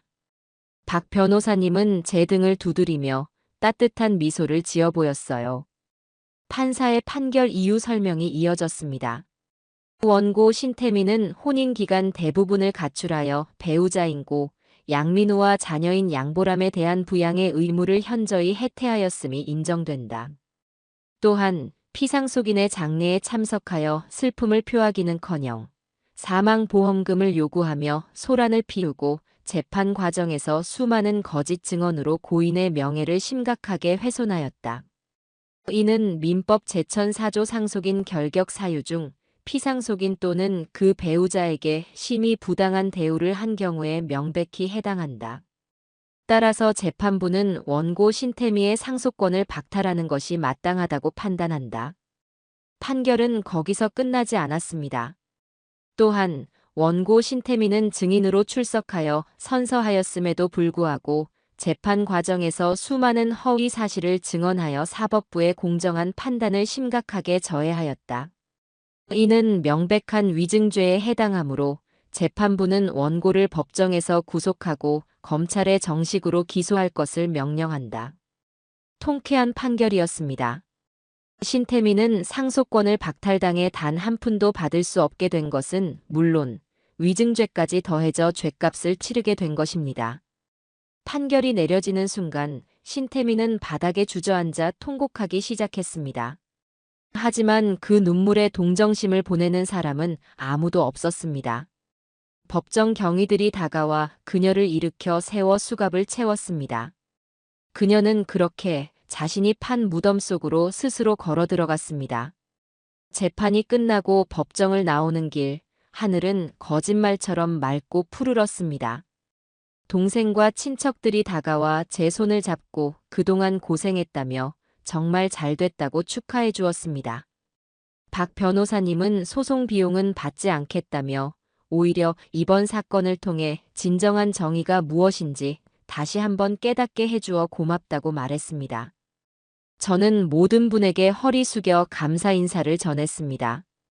모든 것이 끝난 후 그 주 주말에 저와 보람이는 아들의 유골함을 들고 아들이 평소 좋아했던 강가를 찾았습니다. 시끄럽고 어지러웠던 장례식 대신 우리만의 진짜 장례식을 치러주기 위해서였습니다. 아들, 이제 다 끝났다. 너를 괴롭히던 그 악연도, 너를 둘러쌌던 모든 오해도 다 끝났어. 이제 정말 아무 걱정 말고 훨훨 날아가거라. 가서 내가 좋아하던 낚시도 실컷 하고 못다 한 잠도 편히 자렴. 저는 아들의 육골을 하얀 보자기에 싸서 흐르는 강물에 조심스럽게 뿌려주었습니다.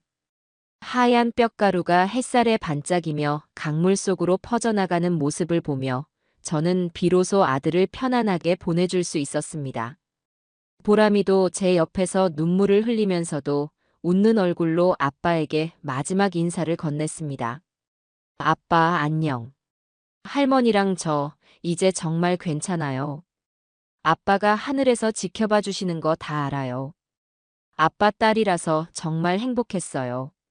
사랑해요, 아빠. 강가에 서서 한참 동안 아들이 떠나간 자리를 바라보았습니다. 이제 정말 모든 것이 끝났다는 안도감과 함께 마음 한편에 커다란 구멍이 뚫린 듯한 허전함이 밀려왔습니다. 앞으로 어떻게 살아가야 할까? 그때 보람이가 제 손을 꼭 잡으며 말했습니다. 할머니, 우리 이제 국밥집 다시 열심히 해야지. 아빠가 남겨주신 가게잖아. 손녀의 말에 저는 정신이 번쩍 들었습니다. 맞아요. 끝이 아니었습니다. 이제 새로운 시작을 해야 할 때였죠. 아들이 남긴 소중한 유산, 그리고 아들이 목숨처럼 사랑했던 손녀와 함께 집으로 돌아오는 길, 저희는 아들이 남긴 보험금에 대해 이야기했습니다. 그 돈으로 무엇을 할까? 잠시 고민하던 저는 결심했습니다. 보람아, 우리 이 돈으로 아빠 이름으로 된 가게를 하나 새로 열자. 지금 가게는 너무 낡았으니 좀 더 쾌적하고 번듯한 곳으로 옮겨서 아빠 이름에 부끄럽지 않게 멋진 국밥집을 한번 만들어 보는 거야. 제 제안에 보람이는 얼굴이 환해지며 고개를 끄덕였습니다. 그것은 내 아들이 남긴 마지막 선물이자 우리에게 남겨진 새로운 희망이었습니다. 이제는 손녀 보람이가 제 곁에서 함께 국밥을 말아 손님들에게 내어줄 겁니다. 아들의 따뜻했던 마음을 뜨끈한 국밥 한 그릇에 담아서 말이죠. 그렇게 우리의 길고 길었던 싸움은 끝이 나고 아들의 사랑과 함께하는 새로운 삶이 시작되고 있었습니다. 시간은 강물처럼 흘러 계절이 2번 바뀌었습니다. 그 길고 지독했던 법정 싸움도 아들을 떠나보낸 사무치는 슬픔도 이제는 아득한 예실처럼 느껴지는 날들이었죠. 물론 가슴속에 박힌 못이 완전히 빠져나간 것은 아니었습니다. 문득문득 아들의 빈자리가 사무치게 그리워 발을 동동 구르는 밤도 있었고 TV 뉴스에서 파렴치한 사기꾼들의 소식을 볼 때면 신태미의 얼굴이 떠올라 치를 떨기도 했어요. 하지만 이제 더 이상 과거의 상처가 제 삶을 지배하도록 내버려 두지는 않았습니다. 저에게는 지켜야 할 손녀가 있었고 함께 일구어 나가야 할 새로운 희망이 있었으니까요. 저와 보람이는 아들이 남긴 보험금과 제가 평생 국밥을 팔아 모은 돈을 합쳐 새로운 가게를 열었습니다. 예전에 낡고 비좁은 가게가 있던 자리에서 멀지 않은 햇살이 잘 드는 길모퉁이의 아담한 상가였죠. 저희는 몇 달에 걸쳐 가게 구석구석을 저희 손으로 직접 꾸몄습니다. 하얀색 페인트로 벽을 칠하고 따뜻한 느낌을 주는 원목 테이블을 들여놓았어요. 그리고 가게 한쪽 벽면에는 아들의 가장 환한 웃음이 담긴 사진을 커다랗게 걸어두었습니다. 가게의 이름은 추억국밥이라고 지었습니다. 아들과의 행복했던 추억을 기억하고 이곳을 찾는 손님들에게도 따뜻한 추억을 선물하는 공간이 되기를 바라는 마음에서였죠. 정식으로 가게 문을 열던 날, 저와 보람이는 새로 맞춘 앞치마를 두르고 아들의 사진 앞에 섰습니다. 아들, 보고 있나? 엄마랑 우리 보람이가 차린 새 가게야. 번듯하지? 내가 하늘에서 지켜보고 있다고 생각하면서 부끄럽지 않게 열심히 할게. 그러니 우리 장사 잘 되게 많이 좀 도와다오. 마치 아들이 걱정 마세요, 엄마. 대박 날 거예요. 하고 대답해주는 듯한 환청이 들리는 것 같았습니다. 추억 국밥의 첫날은 그렇게 아들의 응원과 함께 시작되었습니다. 새로운 가게에서의 하루는 예전과 크게 다르지 않으면서도 많은 것이 달라져 있었습니다.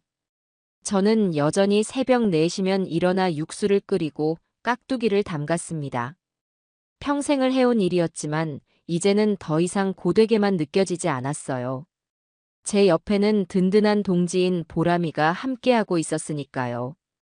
보람이는 대학에 휴학계를 내고 가게 일에 온전히 집중하기 시작했습니다. 처음에는 서빙을 하며 실수를 연발하던 아이가 이제는 저보다 더 능숙하게 손님을 응대하고 틈틈이 회계 장부를 정리하고 심지어는 제 어깨 너머로 배운 솜씨로 깍두기까지 담그게 되었습니다. 할머니, 이 정도면 합격이에요. 자신이 담근 깍두기를 한 조각 내밀며 칭찬을 기다리는 손녀의 얼굴을 보고 있노라면 웃음이 절로 나왔습니다. 아삭하게 씹히는 깍두기 맛이 제법이었죠. 아이고, 우리 강아지. 시집가도 굶어 죽지는 않겠네. 할미보다 낫다, 나. 에이, 할머니 솜씨 따라가려면 아직 멀었죠. 그래도 언젠가는 할머니 비법 육수까지 다 전수받아서 제가 이 가게 물려받을 거니까 각오하세요. 장난스럽게 말하는 손녀의 모습에서 저는 제 젊은 날을 보았습니다. 그리고 제 곁을 든든하게 지켜주었던 아들의 모습을 보았습니다. 보람이는 이제 제가 지켜주어야 할 연약한 손녀가 아니라 제 남은 인생을 함께 걸어갈 가장 소중한 동반자였습니다. 추억 국밥은 금세 동네의 명물로 자리 잡았습니다. 정직한 재료로 끓여낸 깊은 국물 맛도 맛이지만 저희 가게에는 사람을 끄는 특별한 온기가 있었기 때문일 겁니다. 가게는 늘 저희처럼 저마다의 사연을 가진 사람들로 북적였습니다. 파지를 주워 파는 할머니가 가게 앞을 지나갈 때면 저희는 할머니를 안으로 모셔와 뜨끈한 국밥 한 그릇을 대접하곤 했습니다. 돈은 받지 않았어요. 대신 할머니가 살아온 기나긴 세월의 이야기를 귀 기울여 듣는 것으로 밥값을 대신했죠. 가게 근처 공사장에서 일하는 젊은 인부들은 저희 가게의 가장 든든한 단골 손님이었습니다. 그들은 땀 흘려 일하고 난 뒤 저희 가게에 둘러앉아 막걸리 한 사발에 국밥을 먹으며 하루의 피로를 풀었습니다.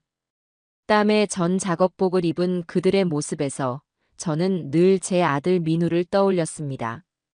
그래서 그들에게는 국밥에 들어가는 머릿고기를 다른 손님들보다 2배는 더 듬뿍 넣어주곤 했죠. 사장님, 이러다 장사 망하겠어요. 왜 우리한테만 이렇게 고기를 많이 주세요? 한 젊은 인부가 미안한 듯 묻자 제가 웃으며 대답했습니다. 우리 아들도 젊었을 때 당신들처럼 현장에서 고생을 많이 했거든. 땀 흘리는 젊은이들 배불리 먹이는 게 먼저 간 내 아들한테 밥 한 끼 차려주는 것 같아서 그래요. 그러니 사양 말고 많이들 들어요. 제 말에 왁자지껄하던 테이블이 순간 조용해졌습니다. 그들은 아무 말 없이 더 깊이 고개를 숙이고 국밥을 먹었습니다. 그날 이후 그들은 저를 사장님이 아니라 어머니라고 부르기 시작했죠. 가장 기억에 남는 손님은 어린 딸의 손을 잡고 가게를 찾아온 젊은 엄마였습니다. 행색은 남루했지만 딸을 바라보는 눈빛만은 세상 누구보다 따뜻했던 그녀는 국밥 한 그릇을 시켜놓고는 자신은 거의 먹지 않고 딸에게만 고기를 건져주고 있었습니다. 그 모습을 보니 20년 전 어린 보람이를 홀로 키우며 밥 한술 제대로 뜨지 못했던 제 아들의 모습이 겹쳐 보여 가슴이 아려왔어요. 저는 조용히 주방으로 들어가 소머리 수육한 접시를 푸짐하게 썰어 아이 엄마의 테이블로 가져갔습니다. 이건 서비스예요. 아이가 한창 클 때니 많이 먹여야죠. 아이 엄마는 깜짝 놀라며 손사래를 쳤습니다. 아니에요, 사장님. 저희가 돈이 없어서 이걸 어떻게 받아요? 돈 내라는 거 아니에요. 그냥 예전 제 아들 생각이 나서 그래요. 그러니 부담 갖지 말고 드세요.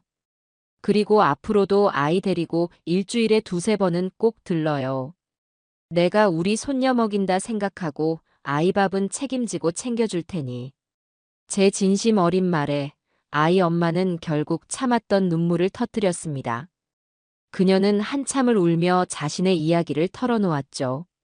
남편의 괴롭힘을 피해 아이만 데리고 무작정 집을 나왔는데 당장 살 길이 막막하다는 것이었습니다. 저는 그녀의 손을 꼭 잡아주며 제가 아는 복지시설과 일자리를 알아봐 주겠다고 약속했습니다. 그날 이후 그녀는 저희 가게의 가족 같은 식구가 되었고 저희의 작은 도움을 발판 삼아 씩씩하게 자립해 나갔습니다. 그런 날이면 저와 보람이는 가게 문을 닫고 마주 앉아 그날 있었던 일들에 대해 이야기꽃을 피웠어요. 할머니, 오늘 그 아기 엄마가 그러는데 할머니가 자기한테는 친정엄마 같대요. 너무 고맙다고 이 은혜 평생 잊지 않겠다고요. 은혜는 무슨? 내가 좋아서 하는 일인데. 남들한테 따뜻한 밥 한 그릇 내어주는 일이 결국 나를 살리는 일이더구나. 우리 민우가 남겨준 돈으로 이렇게 좋은 일을 할 수 있으니 그놈도 하늘에서 기뻐하고 있겠지. 어느 날 보람이가 신중한 표정으로 제게 서류 몇 장을 내밀었습니다. 재단법인 설립 계획서라는 제목이 붙어 있었죠. 할머니, 제가 며칠 동안 고민해 봤는데요. 우리가 이렇게 한두 분씩 돕는 것도 좋지만 조금 더 체계적으로 그리고 꾸준히 어려운 분들을 도울 수 있는 방법을 만들고 싶어요. 아빠 이름으로 작은 재단을 만드는 거예요. 양민호의 따뜻한 밥상 같은 이름으로요. 우리 가게 수익금의 일부를 매달 꾸준히 적립하고 그 돈으로 우리 주변의 어려운 한부모 가정 아이들에게 정기적으로 식사를 지원해 주는 거죠. 할머니 생각은 어떠세요? 저는 가슴이 벅차올라 아무 말도 할 수가 없었습니다. 제 손녀가 어느새 이렇게 속이 깊고 따뜻한 사람으로 자라주었던 걸까요? 단순히 가게를 물려받는 것을 넘어 아빠의 사랑을 세상에 나누는 방법을 스스로 고민해낸 것입니다. 저는 눈물을 글썽이며 보람이의 머리를 쓰다듬어 주었어요. 좋다. 아주 좋아. 우리 보람이가 할미보다 100배는 낫구나. 아빠가 하늘에서 얼마나 대견해 할까. 그래, 한번 해보자. 내 아빠의 이름이 세상에 더 많은 온기를 전할 수 있도록. 그렇게 양민우의 따뜻한 밥상 재단이 만들어졌습니다. 저희는 변호사님의 도움을 받아 정식으로 재단을 등록하고 저희 가게는 그 재단의 1호 후원 식당이 되었어요. 저희의 작은 시작은 생각보다 더 큰 나비 효과를 불러왔습니다. 저희의 사연을 알게 된 단골 손님들이 십시일반으로 후원금을 보태주기 시작했고 동네의 다른 식당 사장님들도 좋은 일에 함께하고 싶다며 동참의 뜻을 밝혀왔습니다. 작은 국밥집에서 시작된 온기가 온 동네를 따뜻하게 데우는 커다란 불씨가 되어가고 있었습니다. 며칠 전에는 박 변호사님으로부터 신태미의 소식을 전해 들었습니다. 그녀는 위증죄로 실형을 선고받고 교도소에 수감되었는데 그곳에서도 사기죄로 추가 기소가 되었다고 합니다. 최영철 씨 외에 또 다른 피해자들이 용기를 내어 그녀를 고소한 것이었죠. 평생을 남을 등쳐먹고 살아온 대가를 이제야 혹독하게 치르고 있는 셈이었습니다. 그 소식을 들었을 때 제 마음은 놀랍도록 평온했습니다. 더 이상 그녀에 대한 분노나 미움 같은 감정은 남아있지 않았어요. 그저 인과응보라는 네 글자만 담담하게 떠올랐을 뿐입니다. 그녀는 이제 제 인생과 아무런 상관이 없는 그저 불쌍한 사람이었습니다. 어느덧 가게의 모든 불이 꺼지고 저와 보람이도 하루를 마무리할 시간이 되었습니다.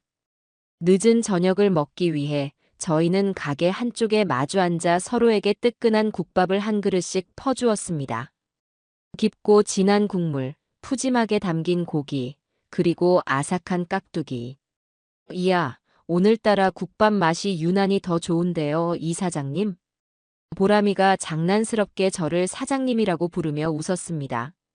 저도 마주 웃으며 국밥 한 숟갈을 크게 떠 입에 넣었습니다. 뜨끈한 국물이 목을 타고 넘어가는 순간 하루의 피로가 눈 녹듯 사라지는 것 같았습니다. 그리고 문득 깨달았어요. 내 아들이 남기고 간 진짜 보험금은 법정 싸움 끝에 받아낸 그 돈뭉치가 아니었다는 것을요. 아들이 남긴 진짜 보험금은 바로 제 앞에 앉아 환하게 웃고 있는 이 예쁜 손녀였고 이 뜨끈한 국밥 한 그릇이었으며 가게를 가득 채웠던 사람들의 온기였고 남을 도울 수 있는 이 따뜻한 마음이었습니다. 돈은 언젠가 사라지지만 이 사랑과 추억은 제 삶이 다하는 날까지 그리고 보람이의 삶 속에서 영원히 살아 숨 쉴 테니까요. 저는 벽에 걸린 아들의 사진을 올려다보았습니다. 사진 속 아들은 여전히 세상에서 가장 행복한 미소를 지으며 저를 바라보고 있었어요. 마치 엄마, 이제 정말 괜찮죠? 꺼봐요. 제 말이 맞았잖아요. 우리 이제 행복할 일만 남았다니까요. 하고 말하는 것 같았습니다. 그래, 아들아. 이제 정말 괜찮다. 아주 괜찮고 말고. 고맙다, 내 아들. 정말 고맙다.